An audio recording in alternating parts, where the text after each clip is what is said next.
to your seat? I'm here today, right? Right. Actually, they want to do a Mike and ID check. Interesting. I've been trying to push for that sort of thing, so maybe we'll get that. Hey, Brian. Yeah. I'm like 50-50 that. I see her. I know, and I'm like, it would be nice to get that. Give me the. Sure, you can put it right there. Right. Anything on there, I'll okay. They want to. Well, yeah, they were. Hi there. Mic check 1, 2, 3, 4, 5. You want the box, Brian? I'll hop Yeah, up. definitely have the box. You must. Oh, Brian, What do you you jumpers. need, Bryce? No, nothing. Yes. Okay. Ooh, it's chilly.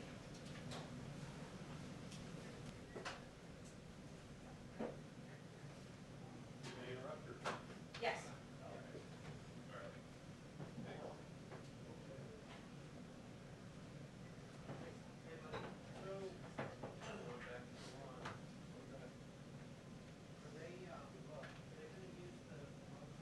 Use the jumpers, I'm fine. That's what I did the other day.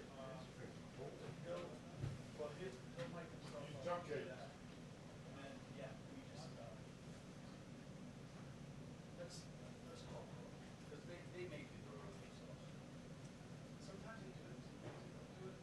They're not very consistent about it. So.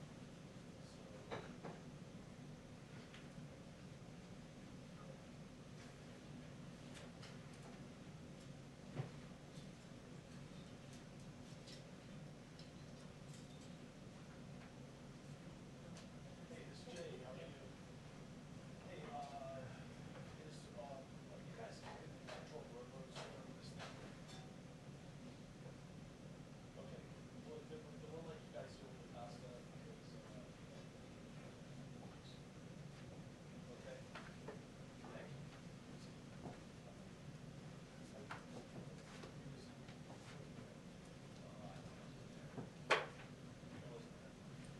George.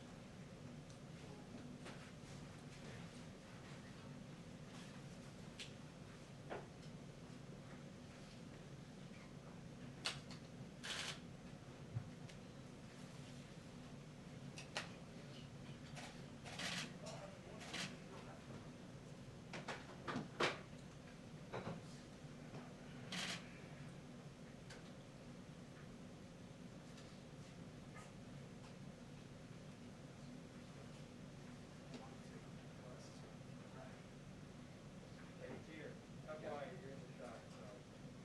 You're fine now, obviously, but, all right. We're just gonna stop you now, that's fun. Try to stay out of it, but your call, make you aware.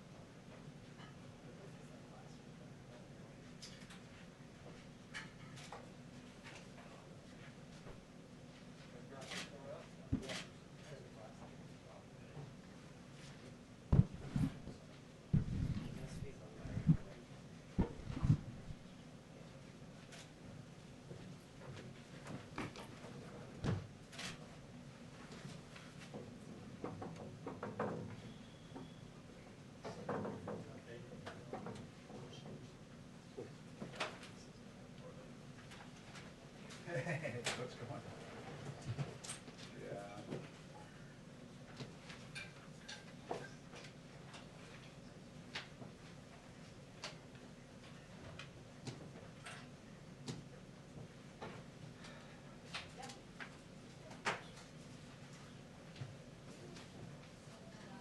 Hey, I hear ya. Yeah. Thanks for having me.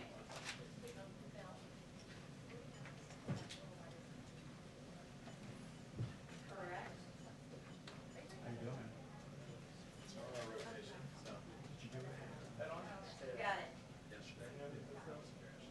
I'm here because of. Thank you. that sound good? Okay, gotcha. Our guy, so because our guy. Thank you. Perfect. Oh, which one's your first? Yeah, it's bigger. I have Oh, good. some cool cuts, but I still want to be on a. Oh, that was the person that the new one that was suspected of. Yeah. This is still RTC, right? Yeah. So because it was negative, but his doctor and RTC wanted to do another. Right. So it's 7 days, and that means everybody in the system, and that's what he said for us. So I would next on the next week. There you go. not getting result means nay. I'm center. Okay, no? Ready there. What's that? I think you're all the way in the front left. That's what they told me when they did the test. They said, no news is good news. No. That's your start, yeah. Of course we are. No, we were in like regular clothes, they had masks on. That was very short. New York Times is in the corner. You guys are almost done. Apparently I'm gonna get a 23 We to decided to do beat. something different today. You don't want to stick to the starting position? But I'm agreeing. Not to repeat. Hey, Evan. Yeah. You don't want to stick to our rotation?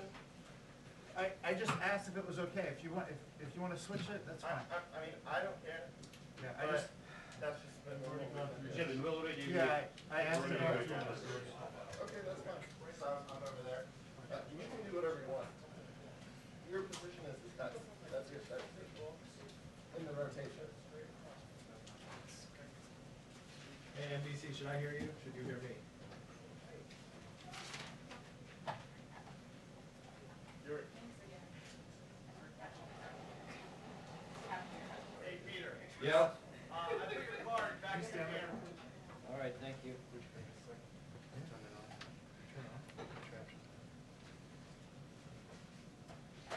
No, you're standing in the hallway. Oh, holy.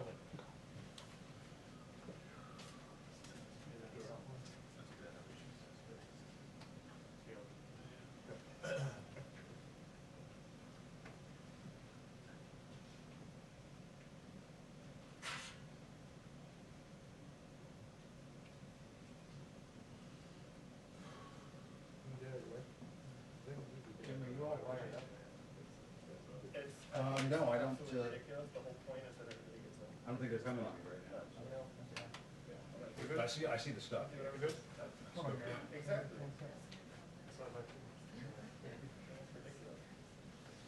But I'm gonna keep starting, we'll start it, and, if everybody else wants to do everything, that's fine.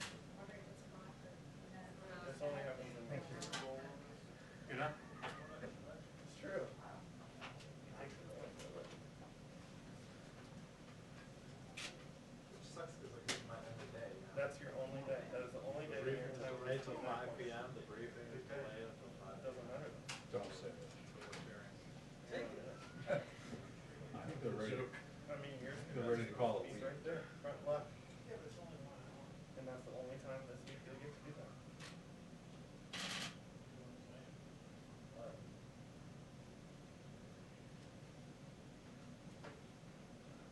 It's just, it's not your different, it should follow the rules.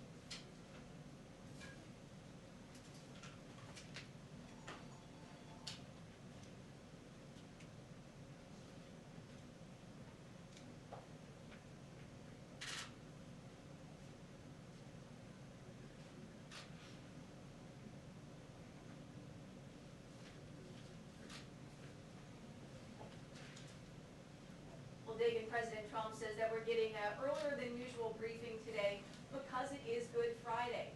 Members of the task force have been stressing that they know this weekend it's going to be tempting to get together with friends and extended family, but they're urging everyone to continue to adhere to these stay-at-home social distancing guidelines because they're working.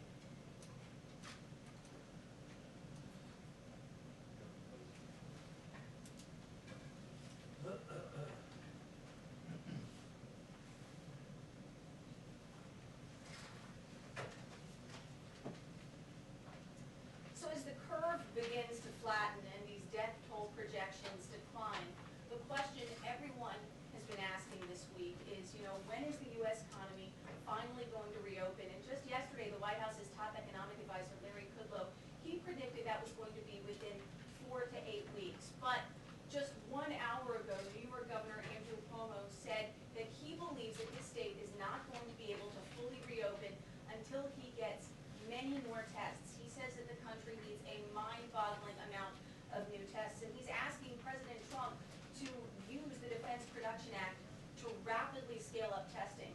Well, President Trump said yesterday that the amount of testing is going up exponentially, but that he does not think that mass testing is a necessity. Listen here.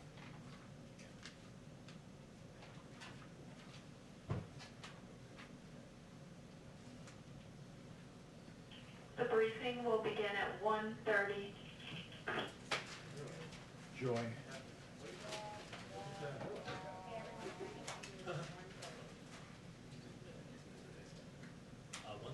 Another question that is almost certainly going to come up at this briefing today. We found out that President Trump spoke on the phone today with Russian President Vladimir Putin about the coronavirus pandemic. This is their second call in less than 24 hours. Yesterday they were talking about a potential oil deal to end the oil price war with Saudi Arabia. So expect some questions on that. And Dagan, we just found out that the briefing has been pushed back yet again until 1:30. So we'll see you in about 30 minutes. Dagan.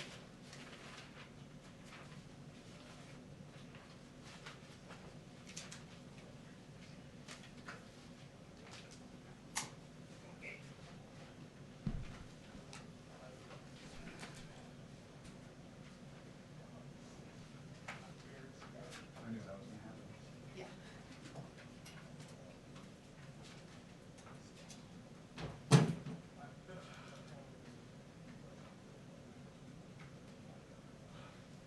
I realized it was too late to get you your phone, give you the return. Oh, it's okay. Thank you. They may keep you out of it, so I'll just leave everything. You can Yeah. slide, you can slide the box over. I'll slide it over. Okay, thanks.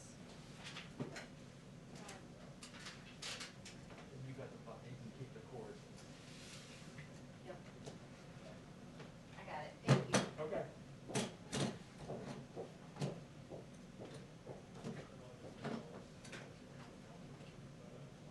Oh, that's the best. Isn't that a good one? Yeah. That is like, You see this one today? yeah. What's the best? My favorite of all time. I know it's probably not my favorite was like this, from the 50s, maybe 60s, back when we came for a photo. You're taking like a photo, you know, like the guy. Yeah. So his family was on the beach, and they're like, what was I gonna say? The deal is, I asked this morning if anyone had a problem with it. This morning. I'm glad they moved, that's what we got. I didn't, yeah, of course we did. And I asked you guys, how much you guys want to shoot that corner. I did see one, but I don't. That's all I asked. I will gladly move, that's fine. If you guys are gonna keep, no, that's Oh, fine. yeah, my phone is like right. Hey, No, I literally asked permission for everyone to do it. If he wants to sit there and argue, I'll move. you're covering it up. Yep, that's it. My hat is all puffy. This morning I came in and I said, well, this morning I just came in and I said, hey, do you guys mind if I shoot that thing? I didn't realize it was a thing, but you guys want to move on me? I offered to move 3 or 4 times already. No. So, I'll move. Well, I would have done that, Becky, if anyone would have said anything, like an hour or 2 hours ago when I brought it up in the first place. So, all right, bye.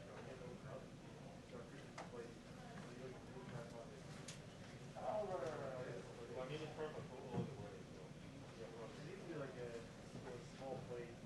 I found the raspberry on a small plate, but it's alright.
take that head off, yeah?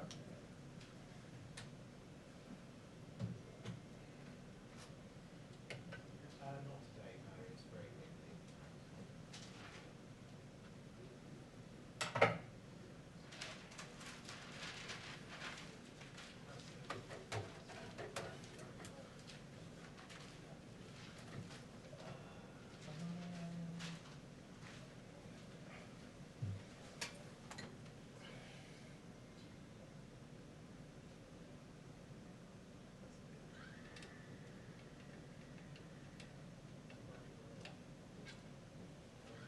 Yeah, you can't get it.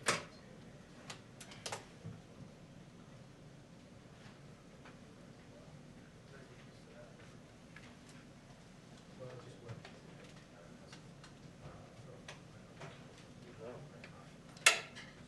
So when do you guys meet this corner? I don't know what the rotation is. I've offered to stop, I've offered to give it up to whoever wants it. You've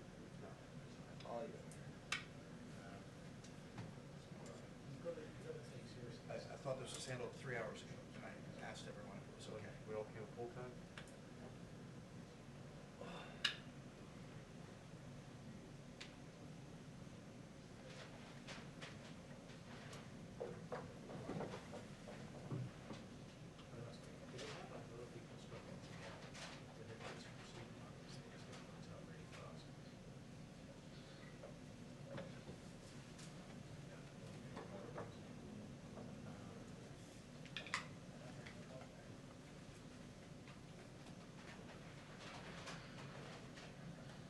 I'll take the cable real quick. Thank you. Get rid of the corona weight.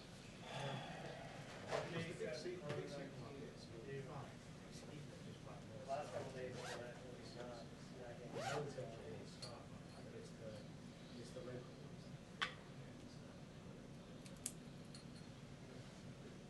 Alright, so the latest is gonna build up on that. Ready? Yeah, well, we all want biscuits. We all want biscuits. Want me to look for it, I guess. But that's exactly the sort of thing. You know, do it if you have to go once a week.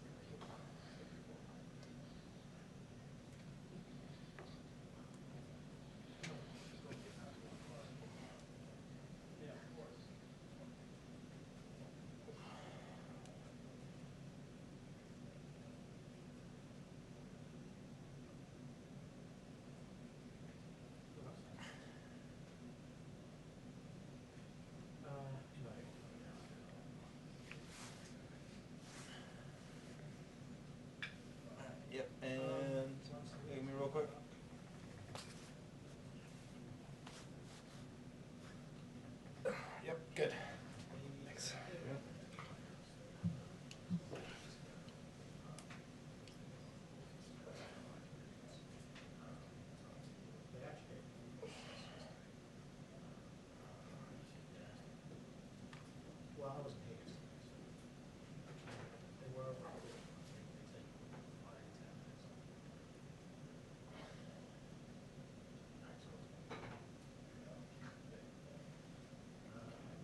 So I was like, I wanted some cookies. I mean, yeah, 4 weeks ago, it's been here. It's fine.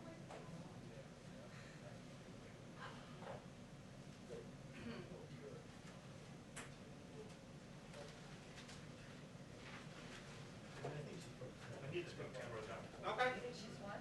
Pretty indisruptible. Got a couple of minutes. Same time. Oh, you know, that's the way that's the way.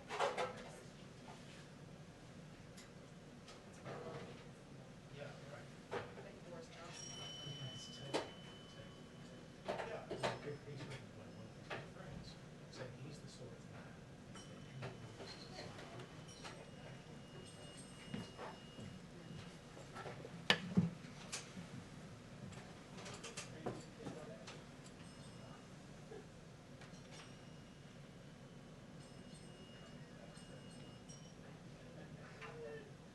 Where's that?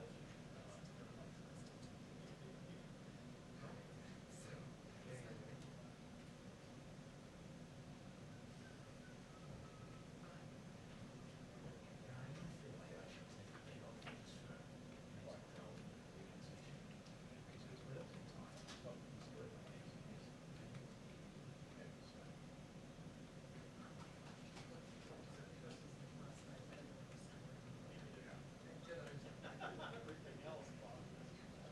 Oh, my God. That's it.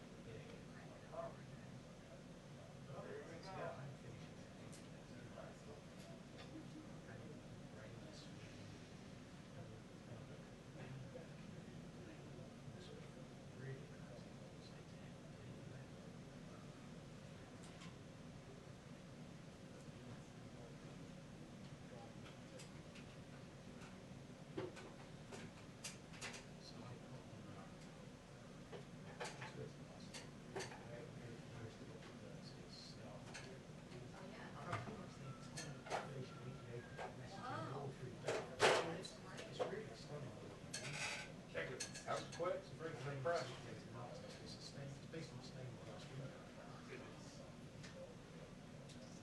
do think she should put her scars with some stuff, like it would just be weird to see. Except that she has different scars. Well, that's the thing. I mean, that's the stuff. That's beautiful. It's Yeah. a stained cross. But you kind of tell it all the way she wore it.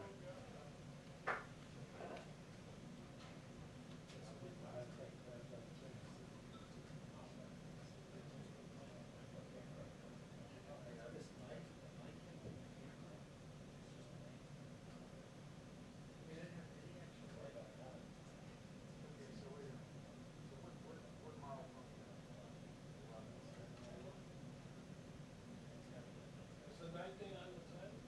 No.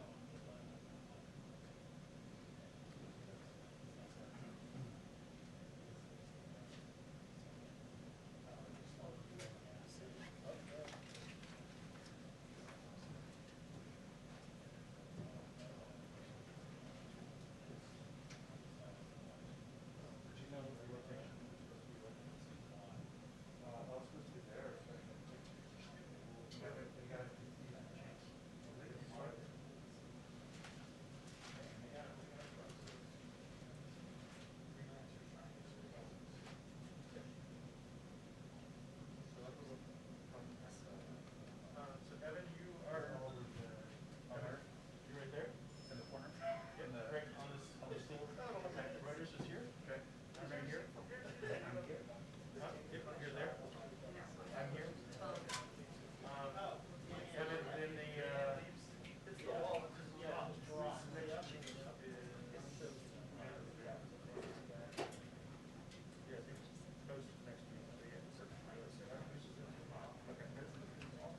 absolutely. Whatever you need to do. So if that's where we're gonna work on.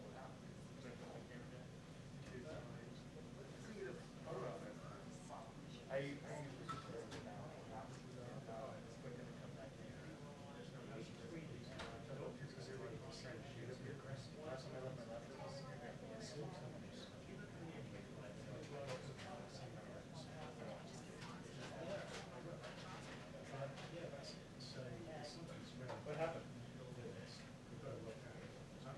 No, just Doug and Jay. What's Doug say? Just saying his own name was doing. It's fine. I know. Just sort of like a service. What's the font? I just, you know what, I'm not gonna die in this one. Yeah, I know. Who cares?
warning. 2-minute warning.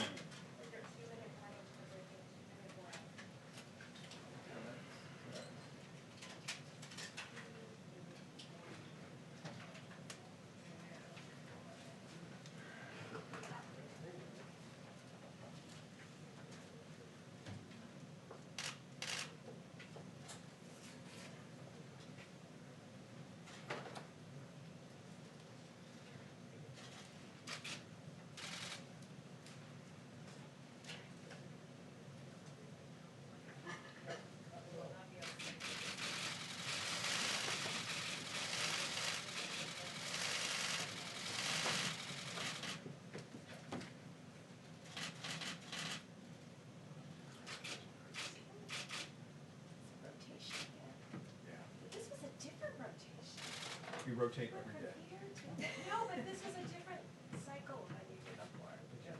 Because usually you go that way, and this is a flip. Flip.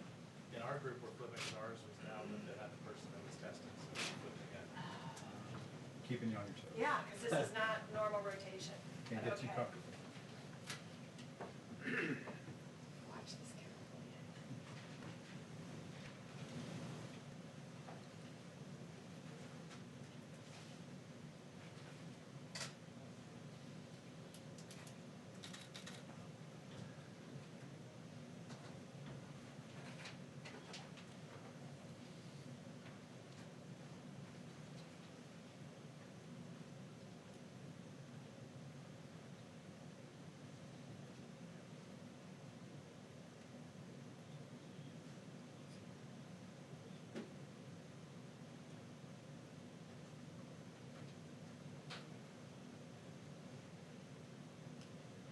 Quiet in here. You guys don't talk to each other? Just before you come out. Yes. Have any of you watched Tiger King? Oh, Did you hear about this? I don't know what it's about. I You have see no it on time, TV you all have the no time. I have no clue what it's about. But We pray for time to watch that. It's a documentary. I'm not sure you want to know. People with private zoos. We're gonna hold a briefing on that later, it's a whole different deal. We won't ask you about that. That was asked the other day. Yeah, I don't, It's worth watching. How's your Find neck? out it's a good time. thank you. I haven't seen her, Yeah. but she's, Is she back to normal? yes. Once they get the rash, they just are great. It's the weirdest thing, but I have no idea how she got herpes 6 and wrote it at home in quarantine, with no one coming in or out.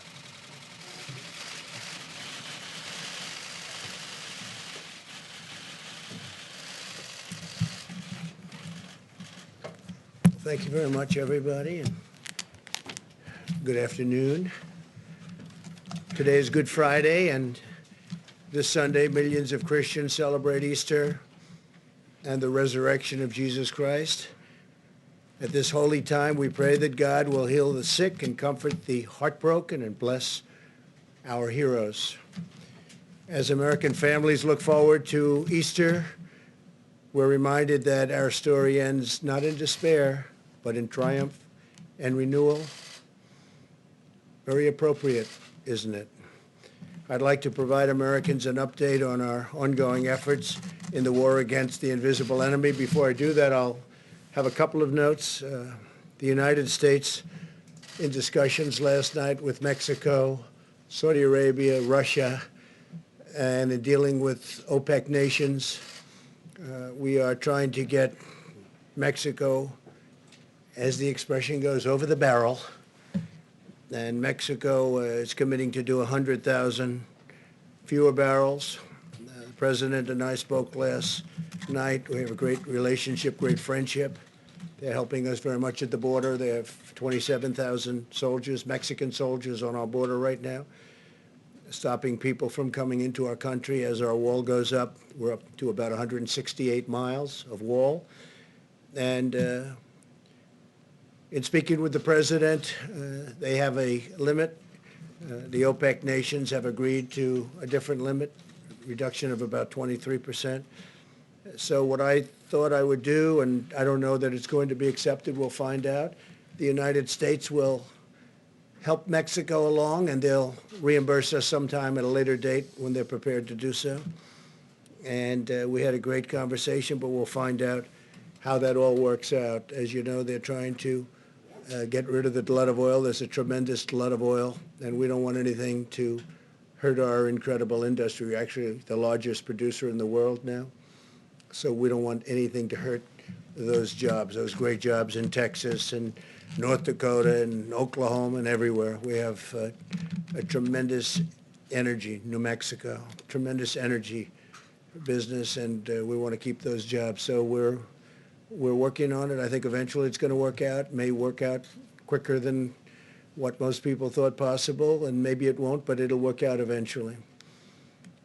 Our experts are monitoring the data from every part of our country having to do with the topic that we're here to discuss.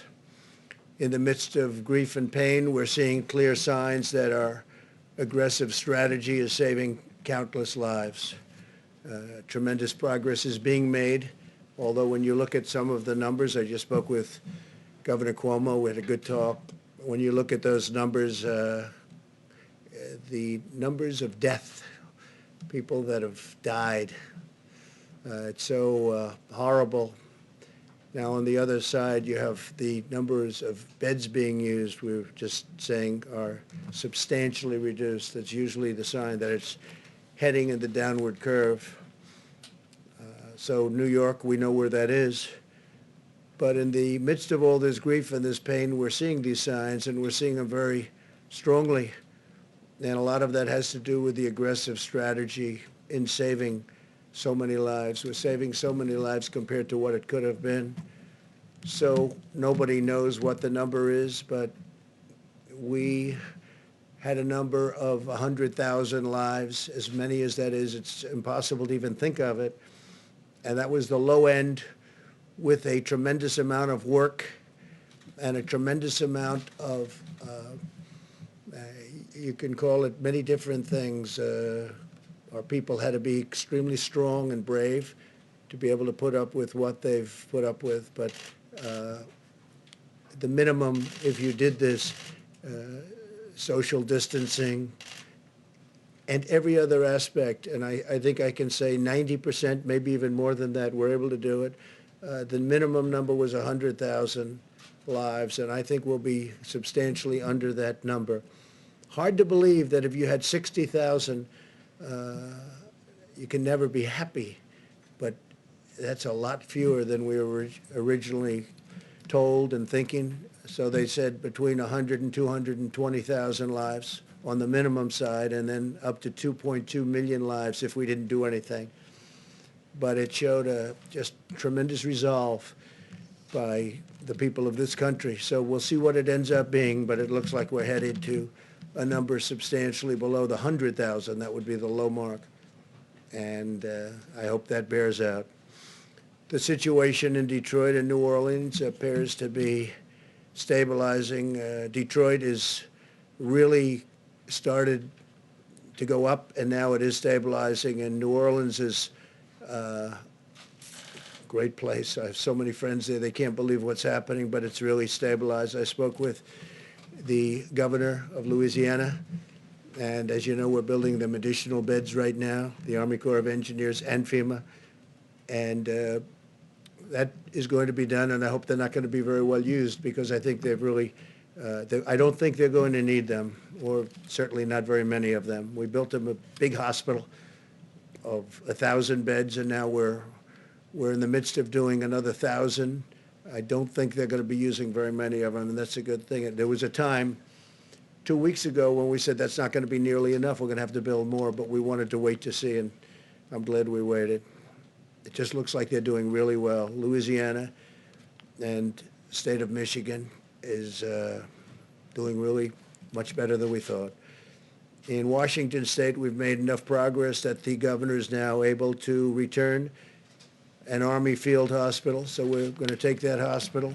We don't think we need any more hospitals. We've built thousands of beds all over the country, and we think we're probably not going to need that hospital anyway. If we do, we're ready to move it to a different location. In New York, we're seeing hospital admissions declining very substantially, as I said, and nationwide the number of new cases per day is flattening.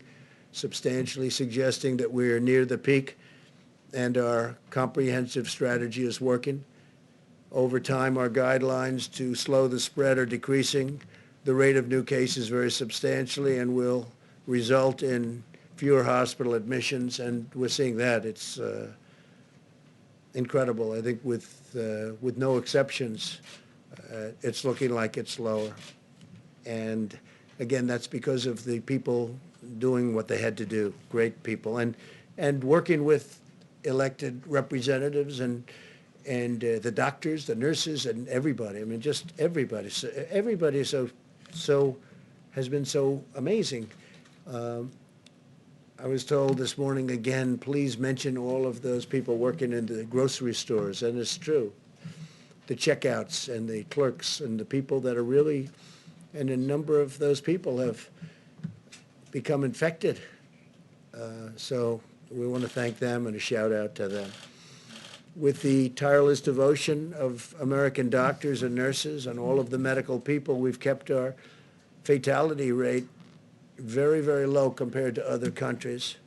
My administration's closely monitoring the data on the virus's impact on our cherished African American communities because they've been hit hard. And the Surgeon General will be sharing more of that information right after we're finished here. He'll be coming up and saying exactly what's happening because it's really, it's very troublesome, I will tell you that. I'd also like to provide clarity on the important point for many Americans on elective surgeries. Well, we've asked hospitals to cancel surgeries and procedures that do not take place at this time, just not to do them now. The choice to delay any treatment still remains between the patient and their doctor. We're not advising Americans to postpone medical treatment that their doctor believes should occur now. So it's different kinds of surgery, obviously. But we're really getting to the point where you can start to think about doing that surgery if necessary pretty soon, I think pretty soon. Yesterday, I directed Secretary of Agriculture Sonny Perdue to expedite aid to American farmers. And Secretary Perdue will be using all of the tools at his disposal to develop a program and very quickly of at least $16 billion to provide relief for farmers, ranchers, and producers impacted by the coronavirus.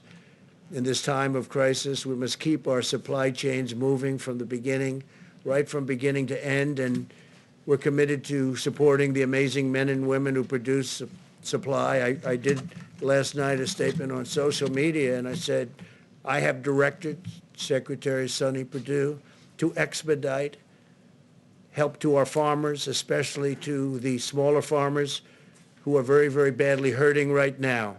I expect Secretary Perdue to use all of the funds and authorities at his disposal to make sure that our food supply is stable and safe and our great farmers are prosperous and continue to be prosperous. We're working very hard to make sure our food supply chain is sound and plentiful, but we all know that that begins with our farmers, cattlemen, ranchers, and producers. So we're going to be working with the small farmers, the big farmers, the cattlemen, the ranchers, all of the producers. We're going to take care of them. We're working with them right now. We have a lot of money that was put there through our use of tariffs and other means, and we're going to help out our farmers. And I don't think, I'll tell you, I've been helping our farmers for a couple of years because they were targeted, as you know, by China and others. And I think they're very grateful for what we've done. On the medical front, the FDA has issued 47 emergency use authorizations for advancements in testing, new ventilator designs, innovations in personal protective equipment, and experimental medicines, and Dr. Hahn's going to be talking about that. We've cut through the red tape to give doctors and patients unprecedented freedom to make their own healthcare decisions, granting access to potential therapies and drugs. Since Monday, we've deployed 2 major shipments of hydroxychloroquine from our national stockpile. It's going to various cities. And we are also disposing and getting, as quickly as we can, portions of it to the Department of Veterans Affairs and the Department of Defense. And speaking of the Department of Defense, they're going to be sending us 10 million N95 masks that they had. And we're in great shape in every way. We're in great shape with ventilators. We're in great shape with protective clothing. We have additional plane loads coming in, but we're not getting any calls from governors at this moment. I can speak, I think, for Vice President Pence, who'll be talking in a little while. We're getting very few calls from governors or anybody else needing anything. They're in great shape for this surge that's coming in certain areas in particular, and that's a good job. You've done a great job on that, Mike, really a great job. I appreciate it. The whole country appreciates it. More than 2 million coronavirus tests have now been completed, and we're conducting approximately 100,000 more every day. We're also working to bring blood-based serology tests to the market as quickly as possible so that Americans can determine whether or not they have already had the virus and potentially have immunity. They have immunity if they've had the virus. A lot of them don't even know if they've had it. Sometimes it's brutal. You see the Prime Minister seems to be doing well now, I hope. He had a rough go of it and still is, but he's doing better. And then some people don't even know they had it. It could be sniffles. It could be they don't feel perfect, but they've had it. And they're the lucky ones. The NIH, CDC, and FDA are currently validating these antibody tests to ensure that they're accurate, and they're doing that at breakneck speed. I think we can say that, Doctor, and we're going to get them approved very quickly. Dr. Hahn. When validated, we're confident that the production will scale up to tens of millions of tests very quickly. We're leading the world now in testing by far, and we're going to keep it that way. Other countries are coming to us, and they're wanting to know about our tests, and can they buy the tests, and can they do whatever they have to do to get the tests, and we're going to make that very soon. We'll be in a position to make that possible because it's important for them to have it. And we're going to have an announcement on the World Health Organization sometime next week. As you know, we give them approximately $500 million a year, and we're going to be talking about that subject next week. We'll have a lot to say about it. We'll hold it. Every American should be proud of what our country has achieved in just a short period of time. The U.S. military has deployed thousands of personnel to build 23 temporary hospitals with more than 16,000 beds. And we have the potential to build many more if we needed them. We're all ready to go, but I don't think we're going to need them, which is great news. And we built those hospitals in 12 states and the District of Columbia using the Defense Production Act, and we used it like a hammer. A lot of the media said, oh, we weren't using it. We used it like a hammer, to a point where all we had to do is say the words and everybody gave us max, and they've done a good job. They really have done a good job with few exceptions. And we've harnessed the full power of American industry to produce ventilators and other essential supplies. Right now we're making thousands of ventilators, many of which we won't need, but we'll use them in our stockpile, and we'll build that up. We'll also help build up the stockpiles, which they should have had in the states, and so we're working with governors on that, and we'll also help other countries. There are countries that are calling us for help. They need ventilators, and they're in no position to build ventilators. We are. We have Ford and General Motors, and many companies are building ventilators. So we're going to be helping at a not too distant point. We're going to be helping quite a few of the countries. Now, we've launched Project Airbridge to deliver nearly 300 million pieces of personal protective equipment from and around the globe. We're also shipping out 60 sterilization systems to 10 different cities that can each sterilize up to 80,000 masks each day, and I'm even hearing it can go up to 120,000 masks a day, certain equipment with certain additions. It's a company in Ohio that makes it. It's a great company, great. I hear it's a great product, works very well. I asked that question. I said, how come we have to buy so many masks? Why can't we sterilize the masks that are being used? And the answer was you can. In this case, they say up to 20 times. So we can take a mask, certain types of masks, the N95s, in particular, and we can sterilize them, make them very clean up to 20 times. That's a great thing.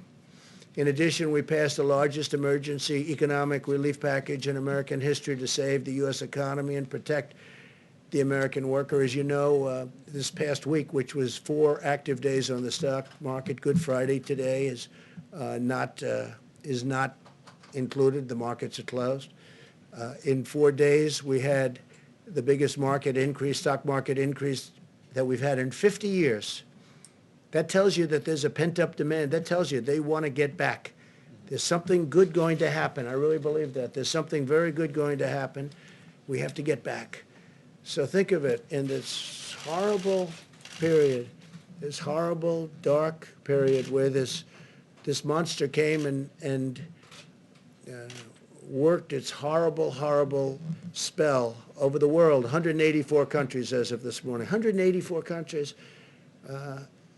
We've done well, and I guess the market thinks we've done well because we had the biggest stock market increase without one day. We're talking 4 days instead of 5 that we've had in 50 years. 50 years. Think of that. More than 50 years, actually. In short, the American people have launched the greatest mobilization of our society since World War II, deploying every scientific, governmental, medical, and military resource to defeat the virus. So I want to just start then with, we're going to answer questions later. We'll have time. I think we have a lot of time today. A lot of people are off, as they should be, Good Friday. So I'll stick around. We'll answer questions later. I want to start with Deborah Birx, please, Dr. Birx, and you can go over some of the numbers we just looked at, and that'd be great. Thank you very much, Deborah. Thank you, Mr. President, and thank you for outlining how well we are doing in a series of metro areas. What also has been encouraging for those of you who are watching epidemic curves every day, and I'm sure you are, and watching them in log phase, because that's how epidemiologists like to look at their curves, you can see for the first time that in the United States we're starting to level on the logarithmic phase like Italy did about a week ago. And so this gives us great heart that not only in specific places, but we're starting to see that change. Obviously, a lot of that is driven by the improvement in New York City. Remember, for a long time, they were over 50% of our cases and 50% of our new cases. That has dramatically changed because of the impact of what the citizens of New York and New Jersey and across Connecticut and now Rhode Island are doing to really change the course of this pandemic and really change the trajectory of new cases. We're seeing that what many states and metro areas were experienced as twofold and fourfold increases that went to twofold, that now those are going to 8 days between the doubling rate. Watching this every day gives us hope across these metro areas from New York and New Jersey and all through Denver and, of course, through New Orleans. We still see cases occurring in the Boston area and in Chicago, but their rate of increase seems to be stabilizing.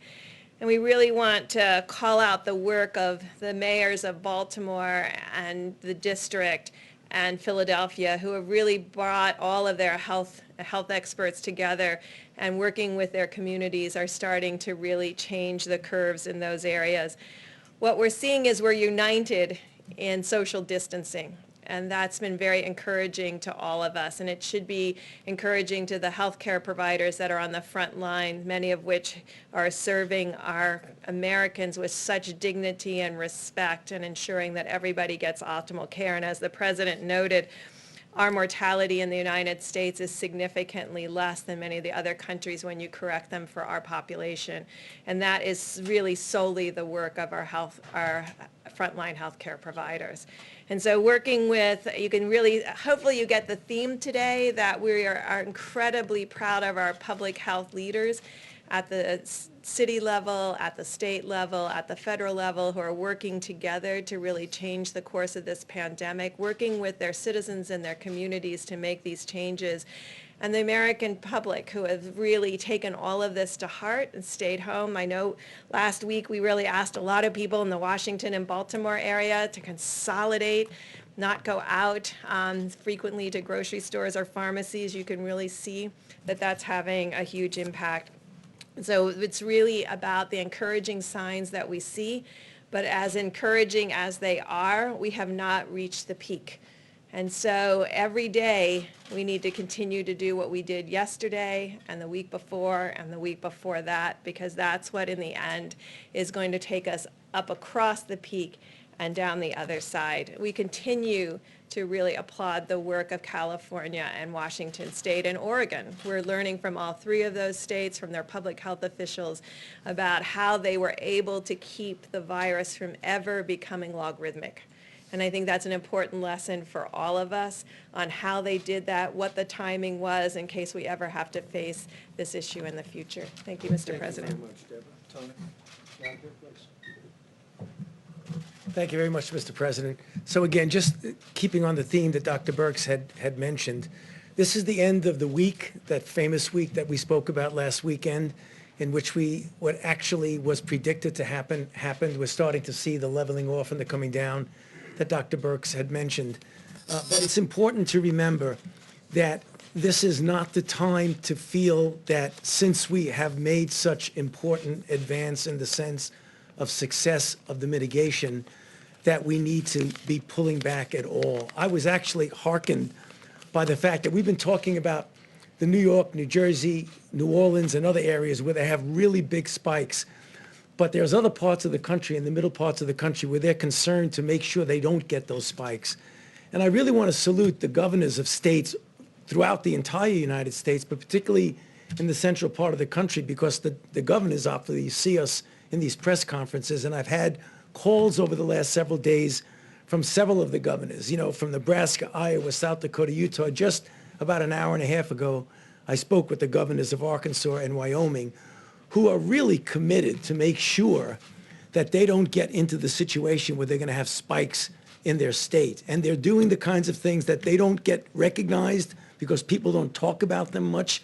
But we have a big country. We have 50 states, and it's not only the big cities.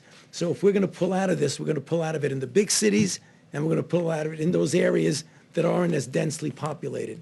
And I just want to give a shout out to them. They're doing an extraordinary job. I was really pleasant. I wouldn't say surprised, because I expect it of this country.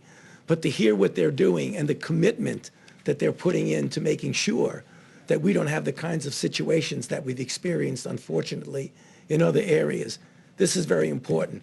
I just want to close by one other thing, something I mentioned yesterday and the day before, that there are a lot of candidate interventions that are going into clinical trials. For those of you who are interested in it, I recommend you go to clinicaltrials.gov, and you'll see the design of a clinical trial, and you see that many of them are the randomized controlled trials that are the really gold standard of how you find out whether something really is safe and effective. And as the weeks and months, and it'll probably be months, sometime in the summer, we'll start to see which are working, which are not, and to focus on those that are we developing and will working. I'll be happy to answer questions later. Thank you.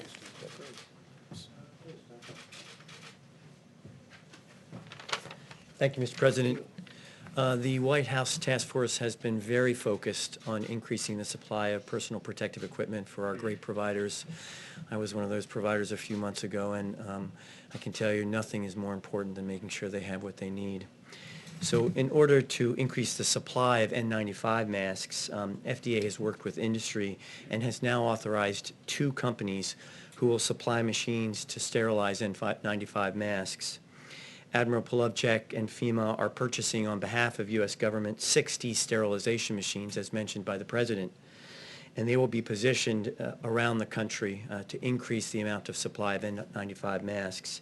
Each machine will be able to sterilize 80,000 N95 masks per day, and we hope to actually increase that further. The Vice President and the White House Task Force challenged us yesterday, and we responded as a team. FDA issued revised guidance regarding the laundering of gowns, because gowns are another issue in terms of supply that we're looking forward on. This is not something that normally happens around the country, but issued this guidance. It's on our website now at FDA, so there's information about how hospitals can do that to increase the supply. We've heard concerns that maybe hospitals might not want to do that because of regulations, and I can happy to tell you that Administrator Verma and I have worked on this. Certified providers and suppliers who follow FDA guidance as posted on the website will be compliant with Medicare and Medicaid requirements.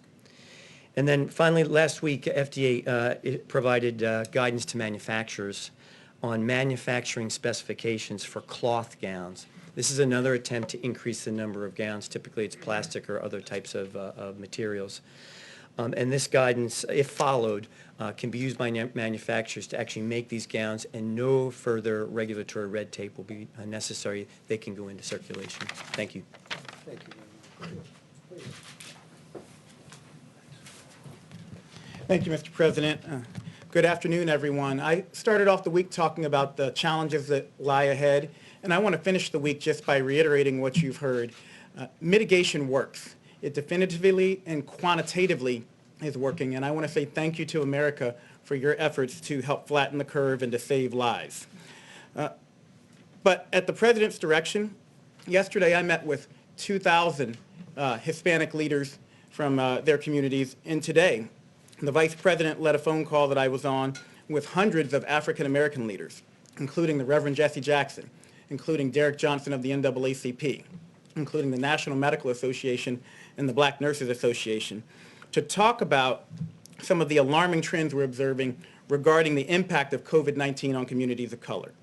And you've heard the stats in New York City. Hispanics represent the majority of deaths. In Milwaukee County, blacks are 25% of the population, but almost 50% of the cases and 75% of the deaths. So what's going on? Well, it's alarming, but it's not surprising that people of color have a greater burden of chronic health conditions. African Americans and Native Americans, develop high blood pressure at much younger ages.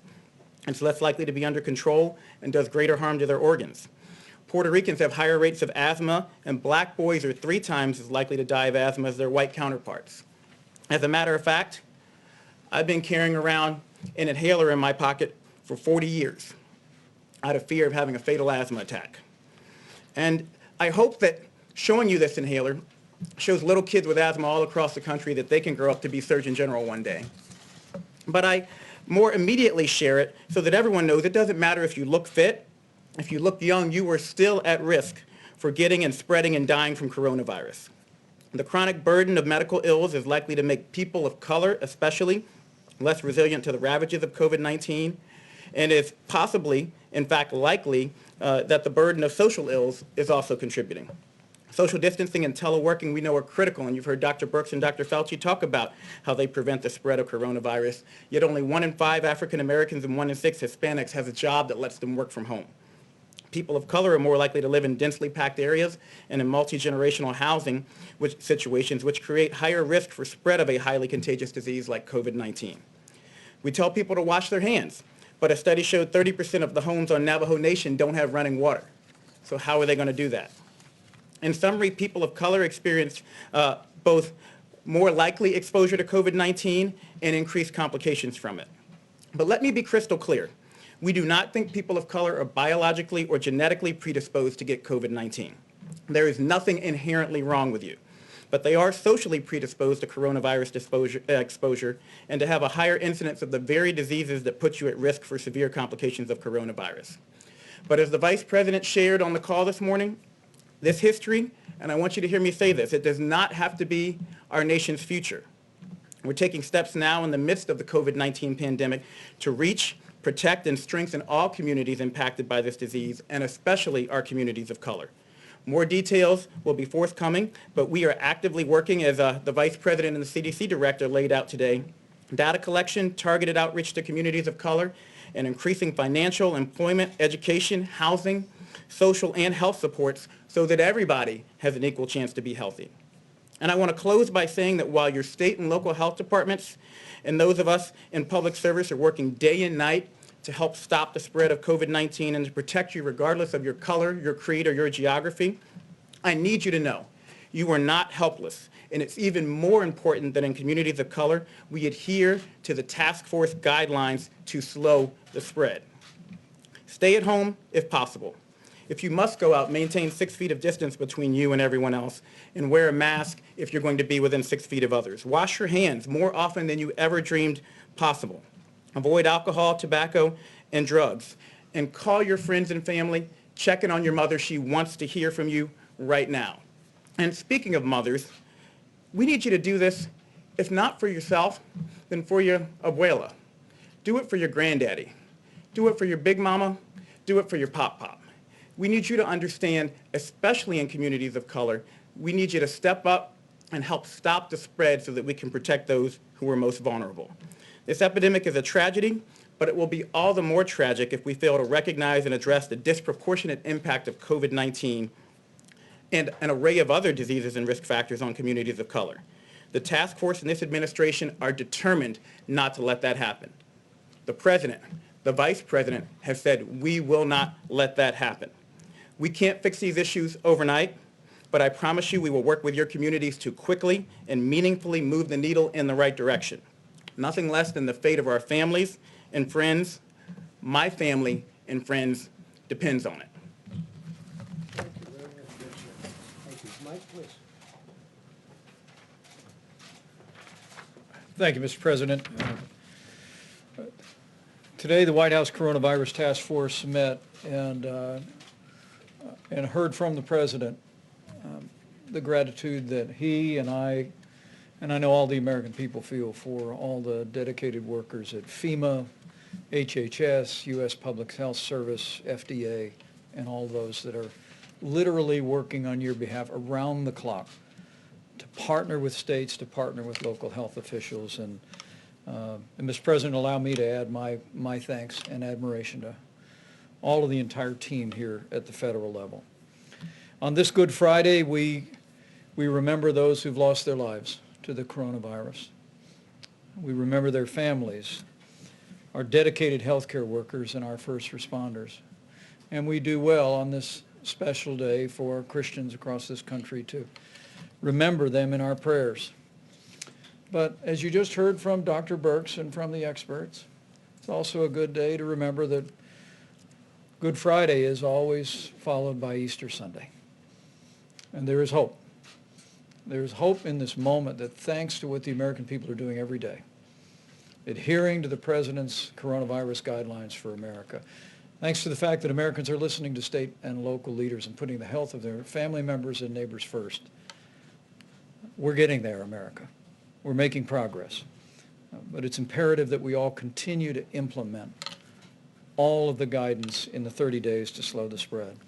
As the Surgeon General just attested, at the President's direction, we engaged more than 400 leaders in the African American community today. And allow me to express my appreciation for their leadership and their efforts in communicating to African Americans and other minority populations some of the unique challenges that those communities face in the midst of this epidemic. And the CDC, as the Surgeon General said, is working on not only studying the issue, but very rapidly issuing new guidance, and we'll be communicating that new guidance to all of those great leaders. On the subject of testing and supplies, the President gave a great amount of detail. More than 2.1 million tests have been performed, and we continue to work very, very closely with FDA and suppliers around the country to expand the ability of testing. And you just heard Dr. Hahn reflect on the fact that very soon we will have an antibody test that Americans will be able to take to determine whether they ever had the coronavirus. I spoke today to the governor of Colorado, Jared Polis. We've been in contact with Senator Cory Gardner about an outbreak at a particular meatpacking facility in the Colorado area. And at this time, our team is working with the governor and working with the senator to ensure that we flow testing resources.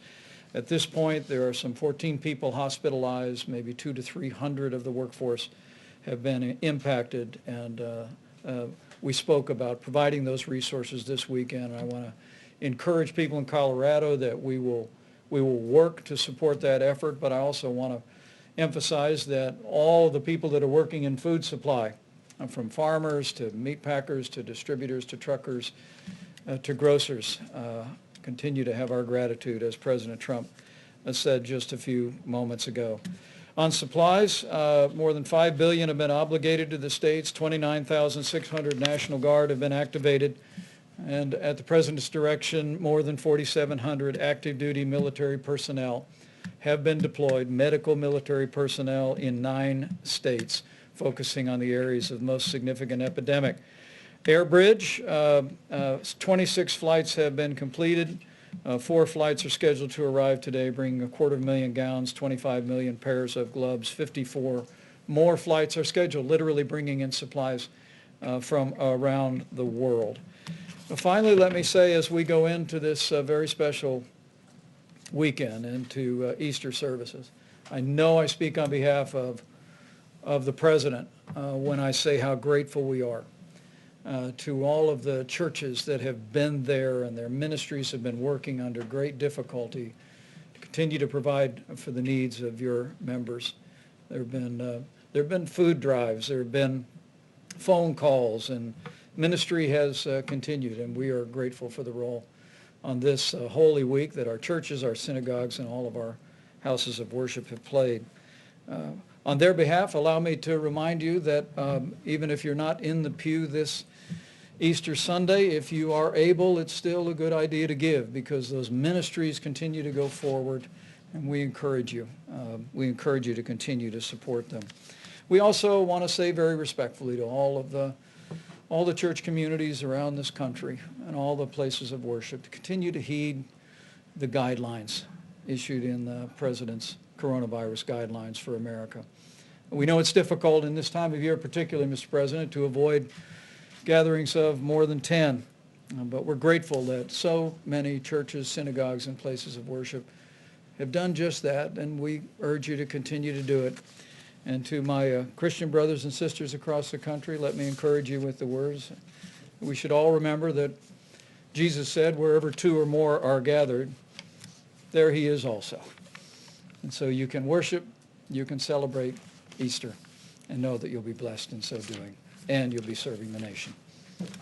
Thank you, Mr. President. Great job, thank you. Okay, it's Good Friday, let's be nice. Okay, let's be real nice. Yeah, please, go ahead. Thanks, Mr. President. Can you clarify a little bit what the U.S. offered to Mexico in order to agree to that oil deal? And then also go into detail about what you spoke about on oil with President Putin this morning. So all of the OPEC nations met, and others, and they're all agreeing to cut back because there's a tremendous glut. We're filling up our strategic reserves. We don't even have room to store it. In fact, they're using ships to store oil. There's never been anything like this. It was being overproduced to start off with, and then you had the virus, and that took off 40% right there. So we have, there's a glut of oil like nobody's ever seen before. It's good in many ways, and depending on where you are, who you are, it's bad. We have a tremendous energy business with hundreds of thousands of jobs. We're doing great.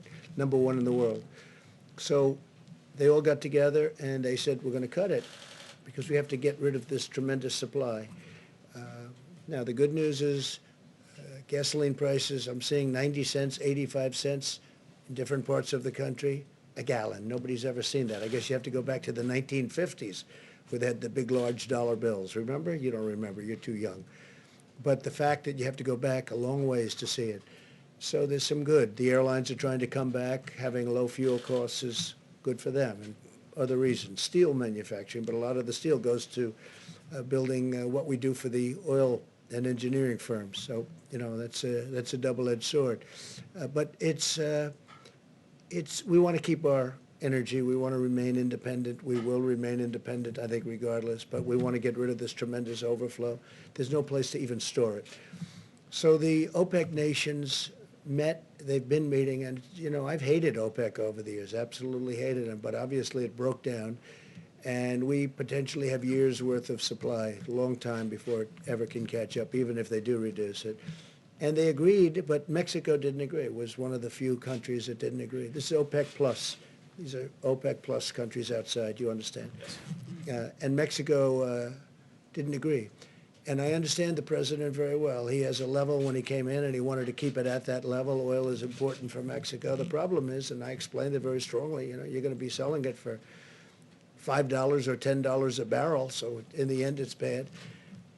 But he did have some political difficulty with it, frankly, and I understand that too. And it's a small amount for us. It's a large amount for Mexico, but it's a very small amount for the United States, being the biggest producer. So I agreed to pick up some of the slack. So he was going to reduce it by 100,000 barrels, reduce his output by 100,000 barrels.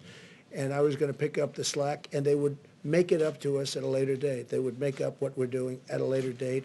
It could be in a different form. And I don't know whether or not that's going to be, for Mexico it was acceptable. I don't know whether or not that's going to be acceptable to the other oil-producing nations. We'll find out. But it's something that would certainly be acceptable to me to get it over the back. So Mexico is going to reduce by 100,000 barrels, and that would mean that they're 250 to 300 barrels short. We'd make up the difference. They would reimburse us at a later date. Okay? You mean make up the difference by cutting U.S. production? By cutting some U.S. production. Now, the U.S. production's already been cut because we're a market-driven economy, and oil is very market-driven. They've been cutting oil all over the place. We're cutting it back. And what does it mean, really? It means we have it in the ground, we can use it. Now, we have a lot of ground with a lot of oil in it. I think we're number one in that, too. We're probably number one, especially with ANWR. As you know, I got ANWR approved in Alaska. That's one of the biggest finds anywhere in the world. So when you add it all up, I think we're probably number one, even in what we have under. We're very lucky. We grew up in a land that was rich in a lot of ways, but it's also rich because it has a lot of oil underneath, oil and gas. And as you know, natural gas, LNG, is all over the country now at a very low price. And our carbon, our atmosphere, the level of environmental cleanliness is at its all-time best right now, all-time best, because we are using a lot of natural gas. But we have many forms of energy, including some of the newer forms that people want to see us go to. We have a lot of different forms of energy. We're number one in the world. We want to keep it that way. So we're helping Mexico out. We will be reimbursed in a form sometime in the future. Mr. President, I want to ask you about the new federal projections in a moment, but first, today you tweeted the invisible enemy will soon be in full retreat. Given it's invisible, without widespread testing, how would you know? Well, I think that we're going to have it in retreat. Will it be today? No. Tomorrow? No. But it will be at a certain point in the not too distant future. It will be gone. And how do you do that without the widespread testing? Specifically, my question. Oh, we'll know because people aren't going to go to the hospital. People aren't going to get sick. You're going to know that without. But we're going to do very substantial testing. We're doing more testing right now than any other country in the world by far. And if you'd like to have that question answered, I'll have the professional answer it. Deborah, perhaps you could come up. We are doing tremendous testing, but you'll know. You're going to know before anybody because you're going to see nobody's getting sick anymore. It will be gone, and it won't be that much longer. Go ahead. I'll ask you about the projections after. Thanks, Mr. President. Sure. Thank you, Mr. President. So the testing, I want to reemphasize about what kind of testing we're talking about. This is RNA diagnostic testing. That is the platform that was built to respond to this epidemic. It is the same platform that we utilize for HIV viral loads. And so many HIV clients have also given up their space on the machines to have these tests run for all of Americans. This assay is complicated. It's not like an assay that you have for your other diseases, your strep test or other diseases like that. This is a very complicated assay that requires a lot of technical oversight, and it's part of the reason why not all 100% our machines are running at full capacity, but we had great discussion with the lab directors about that. Every day more are brought online, and so, but I think we have to create expectations of what the daily test rates will be. Last year, we probably did 3 million HIV viral loads or 4 million HIV viral loads as a country. We've done over almost 2.2 million in 4 weeks. So this is unprecedented in what we have to do. I think that's why we're working very hard for 2 pieces, and I want to make sure that people understand testing is just part of our strategy. The other part of the strategy has to be this syndromic and influenza-like illness where there's an alert to an illness, and so that we're surveying where we know the most vulnerable cases have appeared. And the great call that I had with the mayors and with the health officials yesterday and mayors today, a lot of the rural areas, their primary, and as it was in Washington and California, was at the nursing homes. So the issue is to build a testing strategy that speaks to our strengths of laser focusing a strategic approach to testing when we know what our volumes are, and they increase every day, but we have to be realistic about what the volumes will be a week, 2 weeks, 3 weeks from now, and combine that with strategic surveillance so that we're testing symptomatic people and their contacts very quickly to go back to contact tracing, utilizing our complete strategy. And I think we're very much interested, and it's why the president 3 weeks ago really put us on getting an antibody test. And I think I called from the podium for our university colleagues and hospitals to begin an ELISA-based test, because that's a blood draw, but we really wanted a finger prick to make it easy and deployable. That's what's being worked on now. Of course, we don't want to promise until we have it, because I think we deserve that, the American people deserve that, to have a test that is efficient to let people know who's been positive for immunity. That's critical to epidemiologists and public health officials, to know what the penetrance of a virus was into a community when all you're seeing are the serious cases and testing the most symptomatic. And so that's a question that we still have. Is this the tip of the iceberg, or is this half the iceberg or 3/4 of the iceberg, what we have seen to date?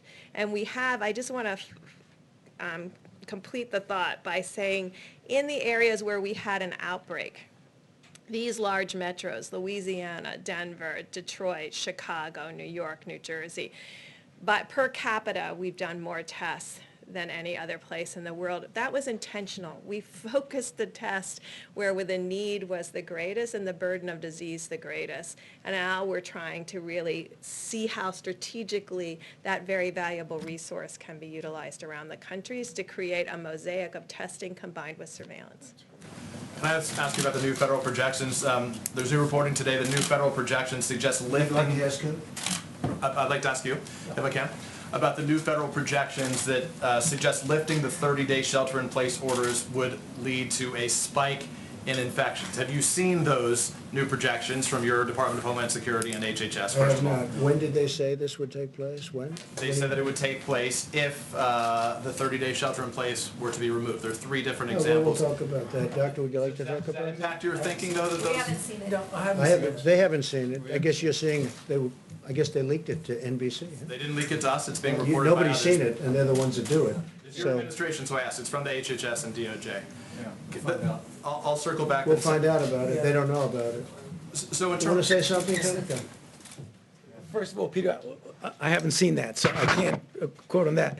But, yeah, that's okay, I still haven't seen it. I've been in here all day. I'm just saying, I'm just telling you what I know. So what I think that they're talking about is that whenever you pull back, you would expect that you might start seeing cases. And what we've been talking about, what Dr. Birx has just mentioned, is that when you see that, that's where you want your resources to be able to very efficiently, in real time, identify, isolate, and contact trace. So don't let anyone get any false ideas that when we decide at a proper time when we're going to be relaxing some of the restrictions, there's no doubt you're going to see cases. I would be so surprised if we did not see cases. The question is how you respond to them. I think that's what they were referring to. I guess the question, Mr. President, should Americans have to decide between staying healthy and going back to work? Look, I think we're going to do both. We're going to go back to work, and we're going to stay healthy. And staying healthy is also a proportion. If you look at what we're doing, we're looking at a date. We hope we're going to be able to fulfill a certain date, but we're not doing anything until we know that this country is going to be healthy. We don't want to go back and start doing it over again, even though it would be in a smaller scale. Yeah, Jeff, go ahead. Thank you. So just a follow-up on the oil question. The President of Mexico said that you had agreed that the U.S. would cut production by 250,000 barrels per day. Is that what you agreed to? Yes, we would, which we've already done, by the way, but we would agree to a reduction cut. They would agree to do something to compensate us in the future. Okay. Did you make any assurances to Saudi Arabia that you, the United States, would not bail out oil drillers here? We didn't discuss that with Saudi Arabia. We just discussed the numbers, and we discussed who's opposed and who's not, and pretty much everybody is in favor of it because they're getting clobbered. They're all getting clobbered. All of those countries are having problems. If you look at Saudi Arabia, that's their source of income, primary source of income by far. So they want to do it. Russia wants to do it. The OPEC nations want to do it. They all want to do it. So we'll see what happens. There's a difference between wanting to do it and doing it. Yeah, go ahead. OAN in the back. Thank you, Mr. President. This is a national security question back to Venezuela and China. Venezuela, this morning. go ahead. Your administration has placed a $15 million bounty on Venezuela's Nicolas Maduro. And we have news this morning that President Xi is talking with Nicolas Maduro, expressing his financial support for Maduro. So 2 questions. One, have you discussed with President Xi the U.S. policy on Maduro? And 2, how does this affect U.S. policy with regards to its war on We will not be anti-narcotics? happy if that takes place. I have not spoken to President Xi of China about Venezuela, about that aspect of Venezuela. But if that took place, we will not be happy. Okay?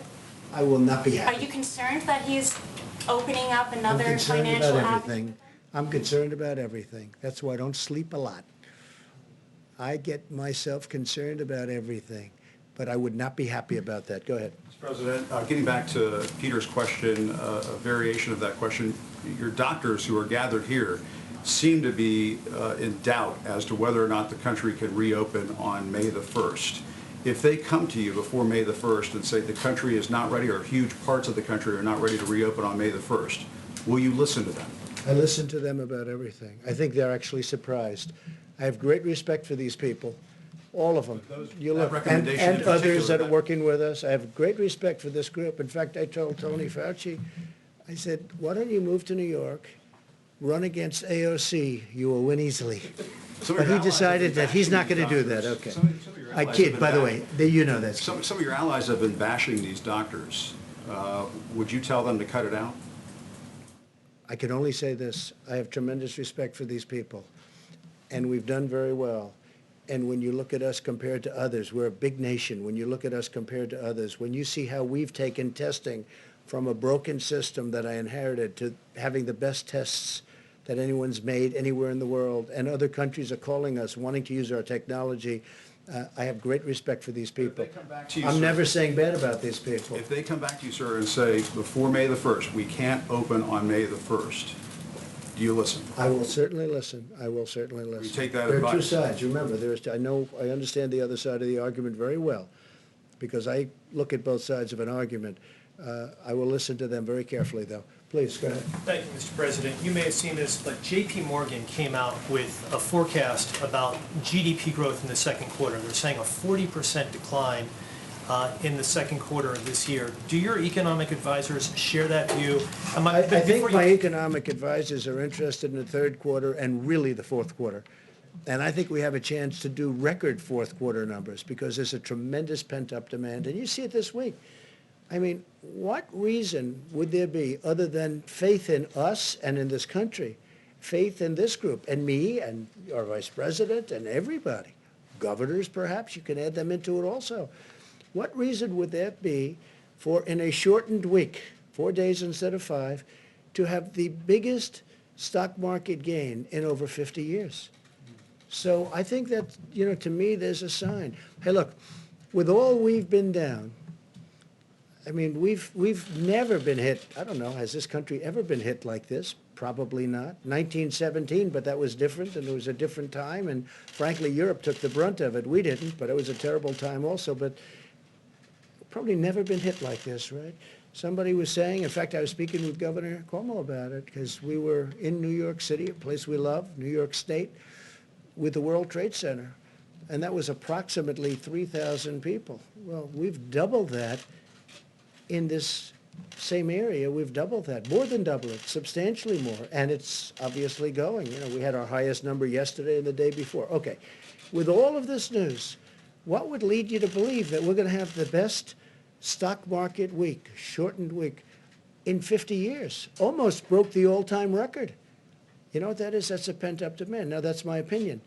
The other thing is we're doing tremendous stimulus plans, and despite what you're reading, there's back and forth, but we are getting along with the Democrats. They want to see something happen. We have to help our workers. We have to help our small businesses. We have to help our restaurants. I think deductibility will be great for entertainment, restaurants, all of that.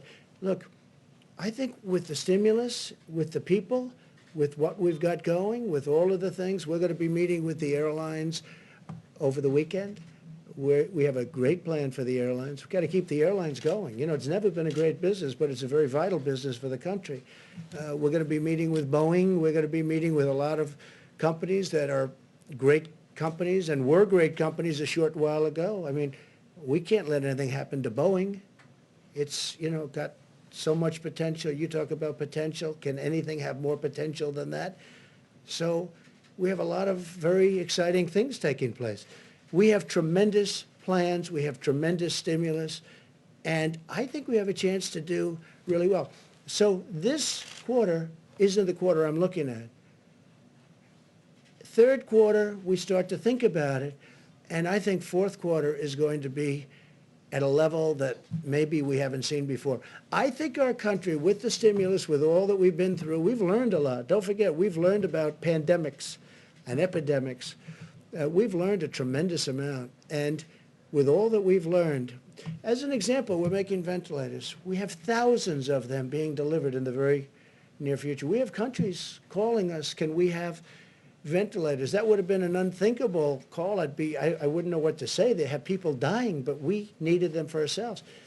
We have plenty before the surge. In New York, they need far fewer hospital rooms or far fewer hospital beds in particular than we thought. And I have to say, Dr. Birx told me that 4 weeks ago, 6 weeks ago. Remember you said, that number's too high. We don't need that many. And based on what she said and others, we did what we had to do. We actually gave the maximum. We built Javits. We sent the ship in. We then made the ship COVID because, you know, there weren't a lot of people on the roads. You didn't have the accidents that we thought, other unrelated accidents. Nobody driving. You know, normally you have a lot of car accidents. You have a lot of motorcycle accidents. You have people going to the hospital. We didn't have that. We had almost none of it. So a lot of things have happened. I think we have a chance to be stronger than before. I really do. I think the stimulus is very important, what we're doing. I think it's very, very important. Please, go ahead. Mr. President, may I ask you about credit and debt as well? Yeah. Many American individuals, families have had to tap their credit cards during this period of time, and businesses have had to draw down their credit lines. Are you concerned, Mr. President, that that may hobble the U.S. economy? All of that debt, number one. And number two, would you suggest to credit card companies to reduce their fees during this time? Well, it's something that we've already suggested. We're talking to them. Business interruption insurance. I'd like to see these insurance companies. You know, you have people that have paid. When I was in private, I had business interruption. When my business was interrupted through a hurricane or whatever it may be, I'd have business where I had it. I didn't always have it. Sometimes I had it. Sometimes I have a lot of different companies. But if I had it, I'd expect to be paid. You have people, I speak mostly to the restaurateurs, where they have a restaurant. They've been paying for 25, 30, 35 years, business interruption. They've never needed it.